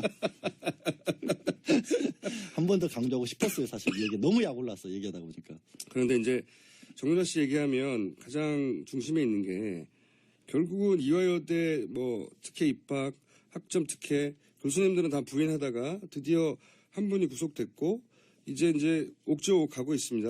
이분들은 만약에 위증이 드러나거나 혹은 거짓이 드러나면 어떤 제목으로 어디까지 처벌을 받게 됩니까? 현재로서는 업무방해는 무조건 적용이 되게 돼 있고요. 네. 이 업무방해라는 부분을 잘 이해를 못해요. 왜 업무방해? 왜냐하면 네. 이게 너무나 자기가 이게 문제가 되는 게 그거예요. 교수가 점수를 주는 건데 네. 점수를 내가 잘 주고 싶어서 잘 줬는데 내가 할 수 있는 일인데 왜 이게 업무방해가 되느냐. 네. 법리적으로 다툼의 여지는 있는데 어느 정도 재량권이 있는 것과 재량의 범위를 현저하게 넘어가 버렸을 때는 이거는 학교가 준 권한을 일탈했다고 보는 거예요. 그 정상적인 학과 행정을 네가 방해했어. 그렇게 돼버리는 거죠. 아무리 일을 맡겨놨다고 할지라도 아니 뭘 좀 했어야 점수를 주는데 그림을 그렸는데 이 그림이 설령 남의 눈에 보였을 때는 너무 엉망이라도 이건 정무라가 아니라 추상화야. 내년에 추상화로 보니까 A+ 줄래 하는 것과 레포트도 안 내고 시험도 안 봤는데 나중에 시험지까지 조작을 해가면서 이거를 점수를 준 거는 완전히 다른 얘기거든요. 범죄죠. 범죄니까. 네. 근데 이 범죄가 지금 이인화 씨 소설가 원래 본명이 저도 몰랐는데 복잡해요. 유창석이었던가요? 뭐였지? 말씀 안 드리렵니다. 누구였지? 유철군 아니 중요하지 않고 어제 되게 그 이름도 모르면서 이런 논평을 한다는 것은 이름이 하도 많이 나와가지고 저도 아침에 잠도 못 자고 나왔는데 예, 좀 중요한 얘기 하려고 했어요. 먼저 뭐냐면 이 사람이 받게 된 혐의가 되게 웃긴 게 지금 현재 사문서 위조를 교사했다. 다른 게 아니라 정유라 이름으로 된 시험지를 사문서 위조. 그렇죠. 그러니까 피해자가 정유라가 된 거예요. 그죠. 그 되게 웃기는 범죄를 저지른 거죠. 정유라를 도와주려고 하는 건데 정유라 이름으로 된 시험지를 억지로 만들었으니까 허락 없이 만들었으니까 사무소 위조다. 아, 법은 또 그렇게 됩니까? 그러니까 네. 정유라가 피해자인데 네. 이 사람에 대한 변호인이 영장 실질 심사를 하면서 뭐라고 얘기를 했냐면 아니다. 정 씨의 부탁을 받고 한 거기 때문에 허가를 받아서 위조가 아니다.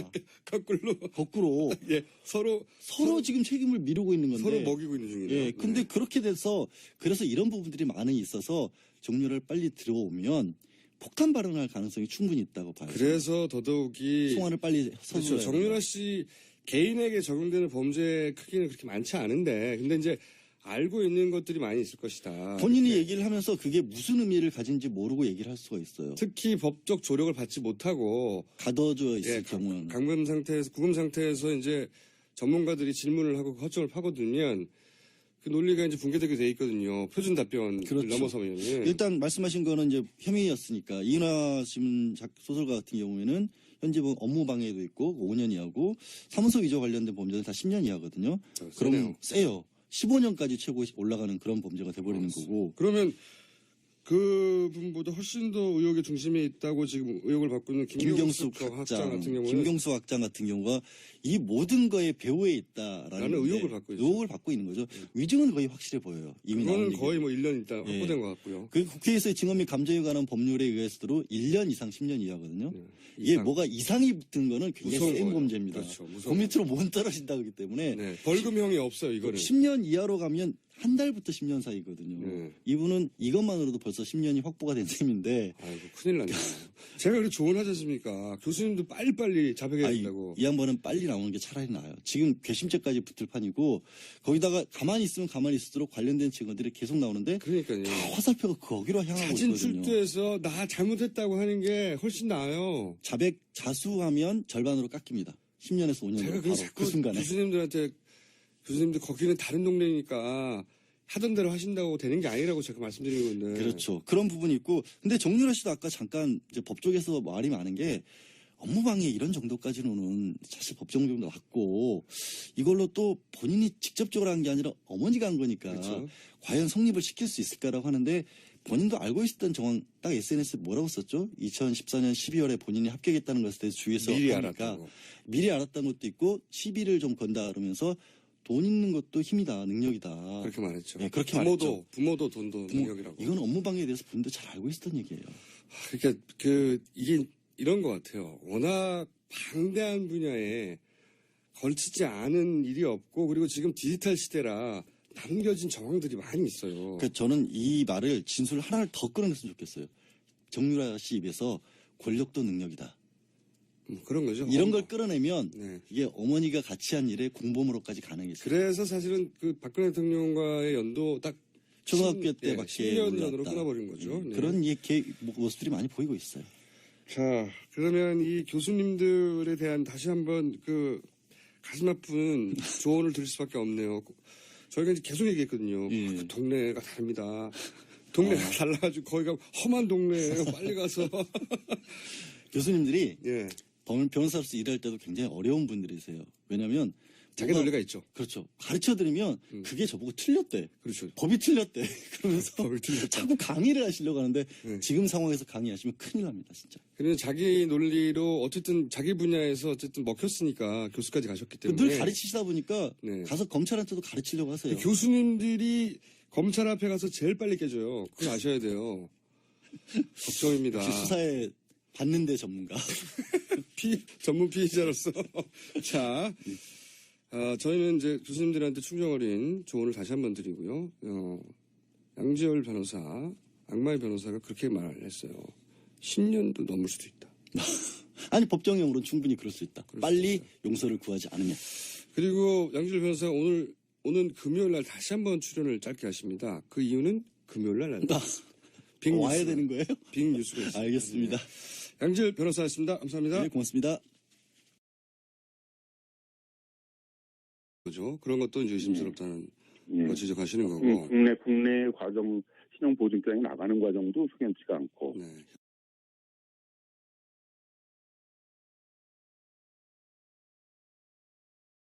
또 하나 지적되는 포인트가 이것이 자금 세탁 창구가 아닌가 이런 의혹도 있다라고 지적하셨는데 잠시 설명해 주시면 어떤 내용입니까? 삼성이 이제 사실상 뇌물의 대가로 이제 최순실 씨한테 30억 원의 돈을 보낼 때 그 돈이 이제 삼성타운에 있는 이제 우리은행 지점에서 독일에 있는 하나은행 프랑크푸르트 지점으로 송금이 됐거든요. 그다음에 이제 바로 이제 독일의 여러 은행으로 돈이 쪼개져 가지고 이제 나갔습니다. 결국은 이제 이런 방식으로 하나은행 지점이 이제 최순실 씨한테 돈을 받아가지고 독일에서 이제 자금을 세탁하는 그런 창구에 이용된 것이 아닌가라는 의심도 있어서 그 부분도 좀 수사를 해야 된다는 것이죠. 특히 이제 최순실 씨 자매가 한국에 부동산만 3천억 정도가 있고 해외에도 많은 재산을 갖고 있는 것으로 알려져 있고 그 방식이 이제 주로 독일과 같은 해외에다가 기업을 만들어 사실상 이제 비덱과 같은 페이퍼 컴퍼니를 만들어 가지고 이제 자금을 세탁했다는 것이어서 그런 부분에 이제 그런 은행 창구들이 이용된 것이 아닌가라는 의심이 있어서 그 부분에 대해서 좀 특검이 수사를 해달라는 것입니다. 이 대목에서는 아예 특검이 나서서 왜냐하면 일반에서는 이제 수사권이 없다 보니까요. 특검이 나서서 들여다볼 필요가 있다 이렇게 판단하시는 거군요. 예, 그렇습니다. 독일 현지 경찰들도 이제 자금 세탁 방지법은 이제 국제적인 교류를 하고 있는 것이기 때문에 그 혐의로 이제 수사를 하고 있다고 이렇게 알려져 있고 우리나라의 범죄 수익은이 규제에 관한 이제 법률에 의하더라도 그런 이제 범죄 수익들을 갖다가 세탁하는 부분에 대해서는 이제 형사 처벌 대상으로 보고 있기 때문에 그 부분에 대한 수사도 있어야 된다고 보여집니다. 한 가지 더 여쭤보자면 정유라 씨가 굳이 한 푼도 딴 데 쓰지 않고 다 갚았다. 대출을 이미. 이걸 강조를 했어요. 다 갚았다는 것을. 왜 이 부분을 강조를 했을까요? 법리적인 부분에서 보자면. 법적인 부분에서 보자면. 예. 그러니까 이제 은행 과정에서 이게 이제 대출 부분들이 부실하게 심사가 돼서 결국 다 은행이 돈 띄게 된 거 아니냐. 이제 이런 부분들을 그게 아니다라고 이제 강조했던 것 같은데 결국 그 대목에서 자기가 갚았다는 게 아니라 이제 어머니인 최순실 씨가 갚았다는 거니까 그래서 증여를 받은 게 되거든요. 그렇겠네. 그러면 이제 증여세 신고를 했어야 되는데 증여세 신고를 하고 있지 않아서 이 부분에 대해서도 이제 증여세 부과가 좀 이루어져야 될 것이라고 보여지고요. 그다음에 이제 독일에서 내가 세금 다 갚았다, 독일에 있는 세무사 통해서 이게 처리했다 그러는데 그건 이제 독일에서 부동산을 취득할 때 우리 취득세 같은 걸 냈다는 것이거든요. 증여세를 냈다라는 얘기는 아니어서 그 증여세 부분에 대해서는 국내에서 이제 증여세 부과가 이루어져야 됩니다. 이게 대출 관련 의혹이 있으니까 그걸 강조하다가 오히려 증여 문제에 대한 문제점을 노출한 거군요. 네, 그렇습니다. 자, 마지막으로 한 가지만 더 여쭤보자면 만약에 이 대출 관련해서 특검이 들여다봐야 할 대목이 있다면 특히 어디를 봐야 됩니까?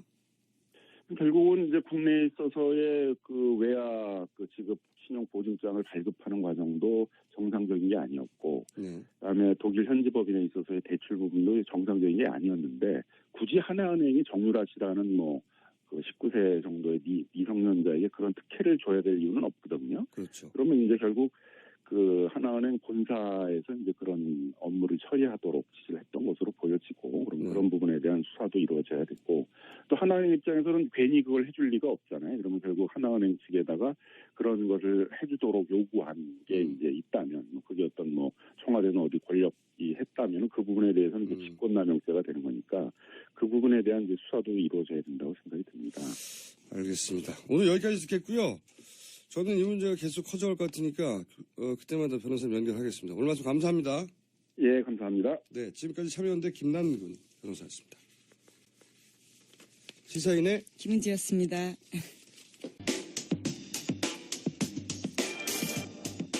첫 번째 인터뷰 시간입니다. 어제 손학규 전 대표가 10여 명의 민주당 의원과 함께 국민의당에 합류할 거라는 보도가 있었습니다. 뉴스공장은 오는 금요일 손학규 전 대표와 인터뷰가 예정되어 있는데요.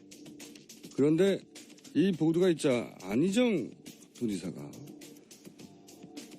충남도지사가 손학규 선배님 은퇴하세요라는 글을 올려서 정치권의 논쟁이 일었습니다. 안희정 충남도지사 연결해보겠습니다. 안녕하세요, 지사님. 네, 안녕하십니까? 네. 지사님은 저희 방송에서도 그러셨지만 이게 평소 좀 느린 템포로 성장판이 늦게 열린다고 하셨던가요? 성장판이 네. 늦게 열려가는 분인데 이 손학규 전 대표에게는 바로 대놓고 은퇴하라고 하셨는데 이유가 뭔가요? 오늘의 대한민국의 정치의 위기는 무원칙한 정치 때문에 그렇습니다. 원칙이 없습니다. 모든 정치가. 민주주의를 잘하는 것은 둘째치고 원칙이 없습니다. 원칙이 없다. 정당이라고 하는 것은 우리가 서로 동지가 되어서 나라를 잘 이끌어보자고 만든 조직 아닙니까? 예. 근데 그 동지가 어떻게 해마다 그렇게 수시로 바뀝니까? 해마다. 하면서요. 이 특검은 정 씨가 범죄인 인도 청구에 불복하는 소송을 낼 가능성은 낮다라고 보고 있고요. 그래서 법무부가 늦어도 30일까지는 이 덴마크 당국에 범죄인 인도를 청구하겠다라는 방침이고, 이 정 씨가 아무 조건 없이 자진 귀국하거나 오는 10일에 외교부의 여권 무효화 조치 발효 등 강제 추방될 때 이 어떤 조치를 취하겠다라고 하고 있습니다. 이것도 전문가, 그러니까 제이집씨가 도착한 이후로 4시간 만에 나왔다고 했지 않습니까? 예. 그 사이에 누군가의 전문가의 또 터치가 있었다. 보통 19세, 20세, 21세 이런 연령대 분들이 구속수사와 불구속수사, 불구속기소와 구속기소, 뭐 긴급체포 이런 거 구분하기 어려워요. 그렇죠, 사실. 예. 근데 여기서는 정확하게 본인을 불구속 기소한다면 귀국하겠다고 했거든요. 그러니까 갇혀있는 상태에 사실 신문을 받으면 굉장히 압박이 심하거든요. 네. 접견도 제한이 되고, 그래서 그런 딜을 거는 거죠. 예, 이 딜을 21세 못 나옵니다. 이런 딜은. 그리고 제가 좀 안타까운 것은, 답답한 것은, 그리고 의문스러운 것은 뭐냐면 법무부가 30일까지는 범죄인 인도 청구를 하겠다. 30일이 이달 말이에요. 예, 오늘 1월 4일입니다. 예. 이거 범죄인 인도 청구를 해도 그쪽에서 절차가 또 한 달이에요. 네. 게다가 이거 항소도 할 수 있어요. 이거 언제 옵니까? 특검 끝날 때까지 못 와요, 이렇게 되면. 그리고 외교부는 여권 무효화 조치를 10일이라고 했거든요. 예. 일주일 후에요. 그 잡힌 때로부터. 뭐가 이렇게 느린가. 이게 과연 법무부와 외무부가 아주 신속하게 정유라 씨 신변을 받고자 하는 정말 의지가 있는가. 그리고 법무부가 외교부는 그동안 정말로 이 정유라 씨나 혹은 최순실 씨 관련 수사에 이 특검이 진행하는 속도만큼의 네. 의지를 가지고 정말로 있었나. 법무부가 우리 편 맞나 이거. 외교부도 이런 의구심을 가져봐야 될 사안이라고 보는데, 이거 관련해서 또 진술이 있죠. 네, 그렇습니다. 이 노승일 K스포츠재단 부장이 한 증언인데요. 이 노 부장이 이 최순실 씨가 2015년 최 씨 회사에서 일했었을 때 이 외교부 관계자가 통화하는 걸 여러 차례 봤다, 이렇게 이야기를 했다는데요. 이 노 씨에 따르면 최순실 씨는 이 직통으로 전화를 걸어서 이 대사님 애들 때문에 그러는데요 라면서 이 비자나 현지 취업 문제를 상의하곤 했다라고 합니다. 이제 실제로 이 최 씨 모녀를 돕기 위해서 머물렀던 K스포츠 직원과 최 씨 집안을 돌보는 사람까지 모두 비자를 취득했고요. 그렇기 때문에 노승일 씨 같은 경우에는 이 최 씨가 수시로 연락하면서 문제를 상의했다고 하는 외교부 측의 이 정유라 씨 행방을 모른다고 하는 것은 말이 안 된다, 이렇게 지적을 하고 있습니다. 그러니까요. 최순실 씨가 독일에 있을 때 대사님이라고 하며 계속 그 비자 문제나 이런 걸 상의했다는 걸 옆에서 들었다는 거 아닙니까? 근데 외교부는 어딘지 모른다고 그랬다는 거고. 그리고 법무부, 생각해보면 법무부가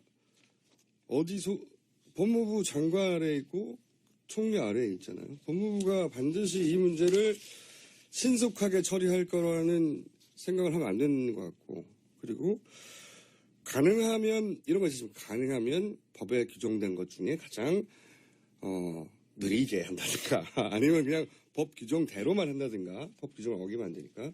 지금 그런 그런 상황이 아니잖아요. 예, 실제로 특검은 시간과의 싸움이라고 이야기하는데요. 뭐 준비기일 20일 그리고 70일 해서 90일인데 시간이 그렇게 많지가 않거든요. 지금 2달 정도 남았어요. 예. 연장은 절대 안 하죠. 예, 뭐 30일 할 수 있다고는 하지만 대통령 제가가 절대 안 떨어지겠죠. 예. 그러면 이제 2달 남았는데 특검이 있는 동안 안 돌아온다는 얘기예요. 이런 식으로 진행하면. 그러니 어떻게든 빨리 내보낼 방법, 돌아오게 할 방법을 찾아야 되고 그냥 외교부, 법무부가 잘해겠거니 이런 생각은 하면 안 된다고 저는 봅니다. 자, 다음 뉴스는요. 짧게 해야 될 것 같아요. 예, 정유라 씨 관련된 소식 계속 이어드리면요. 이 정유라 씨가 이대 합격 사실을 미리 알았다라는 증언을 이 최순실 씨의 조카인 장시호 씨가 이 검찰에서 했다라는 건데요. 이와 관련된 문자 메시지도 확보됐다라고 합니다. 그러니까 이게 말이 안 되죠. 정유라 씨가 자기는 특혜 입학이나 그다음 학점 특혜 같은 거 전혀 모른다고 그랬는데 몰라요. 나는 자퇴할 줄 알았는데 장시호 씨한테 문자를 보냈다네요. 마침 미리 발표 전에. 네. 다 거짓말이고요. 또 정유라 씨 관련 뉴스가 많을 것 같은데 또 뭐가 있습니까? 예, 이 정유라 씨 관련 뉴스가 워낙 화제가 되니까요. 이 아나운서 출신 정미용 씨가 이제 입을 열었습니다. 이 자신의 페이스북에다가요. 이 정유라가 잡혔다고 요란하다라면서요. 이 특검이 스포츠 볼모지인 승마 분야에 꿈나무 하나를 완전히 망가뜨렸다. 이렇게 썼다고 합니다. 정유라 씨가 승마 꿈나무인데 망가뜨렸다. 네. 이분은 말이죠. 승마에 대해서 정말 문외한인가 봅니다. 왜냐하면은 저희가 진짜 승마 꿈나무를 키우는 관계자를 인터뷰한 적이 있어요.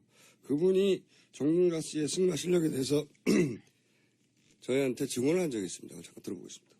2014년도에 한국에서 외국 국제 심판을 초청해서 승마 세미나를 한 적이 있습니다. 네. 근데 그 외국 국제 심판이 한국에 와서 세미나를 하면서 그 세미나 내용에 이제 비디오를 하나 뽑아서 이제 강의를 해야 되는. 심지어 좋은 학점. 예. 이게 말이 안 되는 게요. 자기는 이제 자퇴서를 내라고 했고 엄마한테도 그렇게 말했고 자기는 그래서 제적될 줄 알았는데 나중에 보니까 학점이 나왔더라. 이건 거짓말인 게 그럼 다른 과목 과제물도 내지 말았어야죠. 자기가 제적될 줄 알았는데 왜 생각해보면 그 맞춤법을 안 맞는 과제물 냈다 이런 거 있지 않습니까? 네, 그렇죠. 네. 그 올해 일이에요, 올해 일. 올해 여름. 네. 예, 지난해. 맞춤법 안 맞는 과제물을 냈는데, 지난해죠, 이제. 예, 해가 바뀌었습니다. 네. 교수가 존댓말을 썼고, 뭐 이런 거, 한참 벌써 오래됐는데, 그런 과제물도 냈죠. 그리고 이제 그 중국 패션쇼, 다른 과인 의류산업학과인가요? 거기 패션쇼도 갔잖아요. 예, 여름 계절 학기에. 네. 아니, 학점 안 나오고 자적될 줄 알고 있었는데, 학점 뿡 나왔네요? 이게 아니고. 본인 학점 특혜가 있다는 걸 알고 한 행동이죠. 그리고 입학할 때 금메달 자기가 메고 들었지 않습니까? 예, 면접 때요. 네. 예. 특혜 입학의 조건 그때 다 알고 있었다는 거고, 특히 제가 좀 전에 들었던, 그 땅 문제, 땅 팔고 집 샀다 하는 문제에 대해서 길게 해명을 했는데, 자기 말을 사준 계약서도 사인만 해서 뭔지 모르고. 예, 어머니가 계약서의 일부분들을 가려서 왔다. 이렇게 포스트잇으로. 예, 말도 안 되는 소리고요. 엄마가 딸한테 무슨 포스트잇을 붙여서 가립니까?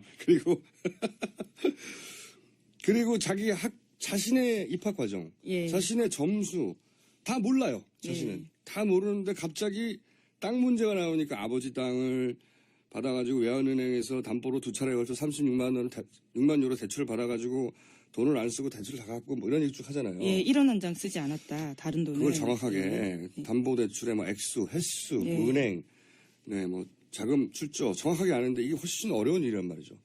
자기 학점도 어떻게 될지 모르는데. 자기 일은 다 모르면서. 그러면서도 이게 통장 입출금 내역을 막 다 마치 안다는 듯이 1원도 쓰지 않았다. 저는 이 답은 연습한 거라고 보고 당연히 이 답을 외운 이유가 있다. 왜 그러냐? 이게 굉장히 이상한 거예요. 당시 그 은행에서 외화 지급 보증서 이런 거를 발급했는데 이게 흔히 말하는 신용장이란 말이에요. 신용장. 스탠바이 씨. 이 보증 신용장이라는 게 보통 기업이 해외 진출할 때 이제 현지에서 무슨 크레딧이 없잖아요. 현지 은행에서 차입하거나 빌릴 때 우리나라 은행이 이 사람은 당신네 은행에서 돈을 빌려줘도 됩니다. 라고 은행끼리 보증을 서주는 거란 말이죠. 근데 이걸 19살짜리가 받았다. 이거부터 이상한 거예요. 그리고 나서 왜냐면은 돈이 필요하면 우리나라 은행에서 송금하면 되잖아요. 네. 근데 여기서 한 방식은 뭐냐면 보통 무역회사가 하는 신용장을 발급받아서 그 신용장으로 현지에서 대출한 겁니다. 우리나라에서 땅을 팔고 그 돈을 송금을 한 게 아니고 예, 그렇죠. 36만 유로를 대출받은 거니까요. 예. 이 신용장을 19살짜리가 발급을 받아가지고 그 나라 은행에서 대출을 받은 거예요. 굉장히 그 전문가의 방식인데 전문가의 19살짜리가 이걸 받았다 안 받았다 떠나서 일반인들이 모르는 그러니까 그 이런 거겠죠. 우리나라에서 돈을 송금을 하면 기록이 남잖아요. 돈이 해외로 나갔다는 그런 걸 안 남기려고 했던 것이고 그리고 이제 다 갚았다고 하는 것은 이런 대출을 하면 그 목적과 용도에 맞게 그걸 썼는지 외국환 거래 규정에도 걸려요. 네. 그러니까 이런 복잡한 규정들을 다 알고도 답을 한 거예요. 이걸 어떻게 정유라 씨가 압니까? 말이 안 되는 거죠. 뭐 편법 증여에도 나오고 뭐 해외로 재산 빼돌리기 아니냐 이런 지적도 나올 수 있는데 이걸 피해가는 답변인데 이거 그러니까 굉장히 도와준 사람이 있는 거예요. 전문적으로. 이건 전문가의 스멜이 강하게 정유라 씨가 알 수도 없고 정유라 씨가 이걸 답할 수도 없는 내용인데 이거 관련해서는 저희가 잠시 후에 전문가 연결해서 뭐가 문제인지 짚어보겠습니다. 정유라 씨의 답변 자체가 충분히 훈련된 거란 거죠. 네. 자, 이 정유라 씨 관련 뉴스는 굉장히 많을 것 같은데 또 뭐가 있습니까? 네, 현재 같이 일행으로 있던 사람들이 어디에 갔는지에 대한 보도도 나와 있는데요. 19개월 된 아이 때문에 너무 이제 힘들다라는 식의 이야기를 정유라 씨가 했었는데, 현재 그 아이는 60대 보모와 함께 집에 머물고 있다, 이렇게 알려져 있지만요. 한국 취재진들이 그 집에 방문했을 때는 인기척은 없었다라고 합니다. 그리고 같이 붙잡혔던 나머지 한국 남성 2명의 행방도 파악되진 않고 있다라고 하고요. 저는 어제도 말씀드렸지만, 이 남성 2명이 중요하다. 그렇게 생각이 들어요. 사실은 도주 행위 전반을 이 분들이 도와준 거 아니겠습니까? 어디로 와야 된다. 지금 언론을 피하자면 어디로 가야 된다는 판단 같은 것도 이 남성 2명의 판단 혹은 이 남성 2명과 연락하는 누군가의 판단일 것 같거든요. 이 두 분의 신변을 확보하는 게 굉장히 중요하다고 봅니다. 자, 다음 순위요. 예, 그래서 이에 대해서 박영수 특검이 입장을 냈는데요. 이 불구속 수사하면 자진 귀국하겠다라고 이 조건을 걸었던 정유라 씨의 제안을 거절했습니다. 그러면서 이규철 특검 대변인은 어제 이 현재 정유라 씨의 상태에서 예상되는 상황은 자진 귀국, 범죄인 인도 청구, 강제 추방 이 3가지라고 말을. 안녕하세요, 김호준입니다. JTBC의 정유라 신고와 체포 이에 대한 문제 제기가 있습니다. 정유라는 체포되어야만 하지만 그것은 기자 역할이 아니다. 시민의 역할과 기자 역할은 다르다. 보도를 하기로 했으면 신고를 하지 말았어야 하고 신고하기로 했으면 보도하지 말았어야 한다. 기자의 직업 윤리에 대한 지적입니다. 아무 죄 없는 새끼 영향이 포식자에게 먹히는 장면이 불편하지 않은 사람은 드뭅니다. 하지만 관찰자 자리를 지키는 내셔널 지오그래픽처럼 기자 윤리는 따로 있다는 지적입니다. 한해거리 뉴스가 하루에 쏟아지는 요즘 한 번은 생각해볼 만한 지적입니다. 그래서 잠시 생각해봤습니다. 우선 내셔널 지오그래피가 관찰자로 남는 건 보도윤리 때문이 아니라 생태계의 질서, 그 균형이 인간이 개입하면 깨지기 때문이죠. 그런데 대한민국은 세렝게티의 초원이 아니라서 오히려 인간이 개입하지 않으면 동물의 왕국이 되죠. 그리고 기자의 직업 윤리보다 우선하는 윤리는 없는가? 공동체 일원으로서 한 사람의 시민으로서 직업보다 우선한 규범 있습니다. 대한민국 20세기를 지배해왔던 기만적인 이 폭력적인 패러다임이 저열한 민낯을 이제 겨우 드러내기 시작한 이 시점에 직업이 뭐 그렇게 대수입니까? 이 괴물의 민낯을 드러내는 이 어려운 작업이 다시 한번 실패하면 기자의 보도윤리 따위는 개나 줘버려야 하는 그런 시대가 또 연장될 텐데요. 직접 체포를 시도한 것도 아니고 이 엄중한 시국에 공동체 일원으로 신고 당연히 해야죠. 그리고 국민의 알 권리를 위해 보도 당연히 해야죠. 제 결론입니다. 김어준 생각이었습니다. 시사인의 예, 김은지 기자입니다. 아직 개발 안 됐어요, 수식어? 뒤에 기자 하나 붙였습니다. 네, 뭐가 좀 새로웠고. 쉽지 않네요. 네. 저기, 문자로 온 수식어구 하나 추천해드리면, 포스트 주진우, 김원식 기자입니다. 너무 무거운 어깨를 무겁게 만드는. 자, 오늘 브리핑은 아무래도 정유라 관련이 많겠죠? 예. 네, 그렇습니다. 첫 번째는 어떤 뉴스입니까? 예, 정유라 씨 이 덴마크 현지 상황들을 좀 현지 있는 기자들이 좀 전달한 건데요. 이 정유라 씨가 덴마크 올보르에서 현지 시각으로 1일 오후에 이 긴급 체포되고 24시간 내에 조사를 마치지 못하면 이 법원에서 구금 기간 연장에 대한 판단을 받습니다. 그에 대한 심리가 어제 낮 2시부터 3시간 정도 진행이 됐는데요. 현지 시간 기준으로. 예. 그때 이제 정유라 씨가 이 아이 이야기를 하면서 어깨가 들썩일 정도로 흐느꼈고 이 판사가 휴지를 건네주기도 했다라고 하는데요. 이 과정 속에서 이 두세 번 정도 이 휴정, 그러니까 쉬는 시간이 있었는데 이때 이 기자들과 인터뷰를 가져서 그에 대한 여러 가지 이야기들이 이 기사로 나왔습니다. 네, 굉장히 많이 나왔죠. 여러 가지 얘기를 단시간 내에. 네. 기자들한테 굉장히 빠른 속도로 얘기했어요. 네. 많은 이야기를 했는데, 여보세요? 윙윙 소리가 나네요? 네. 저희 책임 PD 잘못이라고 봅니다. 네. 자, 그런데 여러 가지 얘기를 했는데 학교 얘기도 했고요. 그죠? 예, 이대와 관련된 부분들이 가장 요새 화제가 되고 있으니까요. 네, 그리고 재산, 그러니까 예. 집은 어떻게 해? 뭐 그런 얘기도 있는데 거기에 대한 답변도 아주 빠른 속도로 준비된 듯한 답변을 했죠. 예. 네. 그리고 또 무슨 얘기를 했습니까? 예, 또 이대와 관련해서 그렇고요. 어제 전해드렸던 대통령과 관련해서 이모라고 부르는 거에 대해서는 이야기를 전달드린 바가 있고요. 또 이 세월호 당시에 이 행적에 대해서 굉장히 궁금한 점들이 많은데 그 당시에 대해서는 본인이 임신도 했었고 어머니와 싸운 상태이기 때문에 전혀 잘 알지 못한다. 뭐 이런 식의 이야기도 했거든요. 네. 예. 저는 이제 오늘 윙 소리가 많이 나네요, 이상하게. 제 몸에서 나는 소리인가요? 평상시 하고 다르게. 네. 자, 저는 이제 그 얘기를 쭉 듣고 특히 이 대목 때문에, 다시 한번 짚어봐야 한다고 생각하는데, 자, 이제 그 대목을 먼저 들어볼게요. 아버지랑 어머니가 이혼하시면서 강원도 땅을 저가 인수를 받았어요. 아빠 몫으로 있던 땅을. 그리고 그 땅으로 담보를 잡았어요. 외환은행에서. 그래서 총 2차례에 걸쳐서 36만 유로를 대출을 받았어요. 그 땅을 담보로. 그래서 1원 한 장 저희 돈 안 쓰고 그 대출만으로 이 집을 샀어요. 한국에서 이 대출을 다 갚았어요. 네. 정유라 씨 목소리예요. 네. 근데 저는 전반적으로 다 거짓말이라고 보는 게 이거 포함해서 본인이 특혜 입학이나 학점 특혜에서 다 모른다고 했잖아요. 예. 아이를 낳고 2달 만에 독일에 와서 원래 자퇴를 하려고 했다. 네, 근데 이제 자퇴서가 안 들어갔나 보다. 그런 얘기도 했고. 그리고 자기가 그래서 제적될 줄 알았는데 나중에 보니까 학점이 나왔더라. 예, 나도 모르는 사이에 나도 학점이 모르는 사이에 나왔다. 학점이. 예. 네.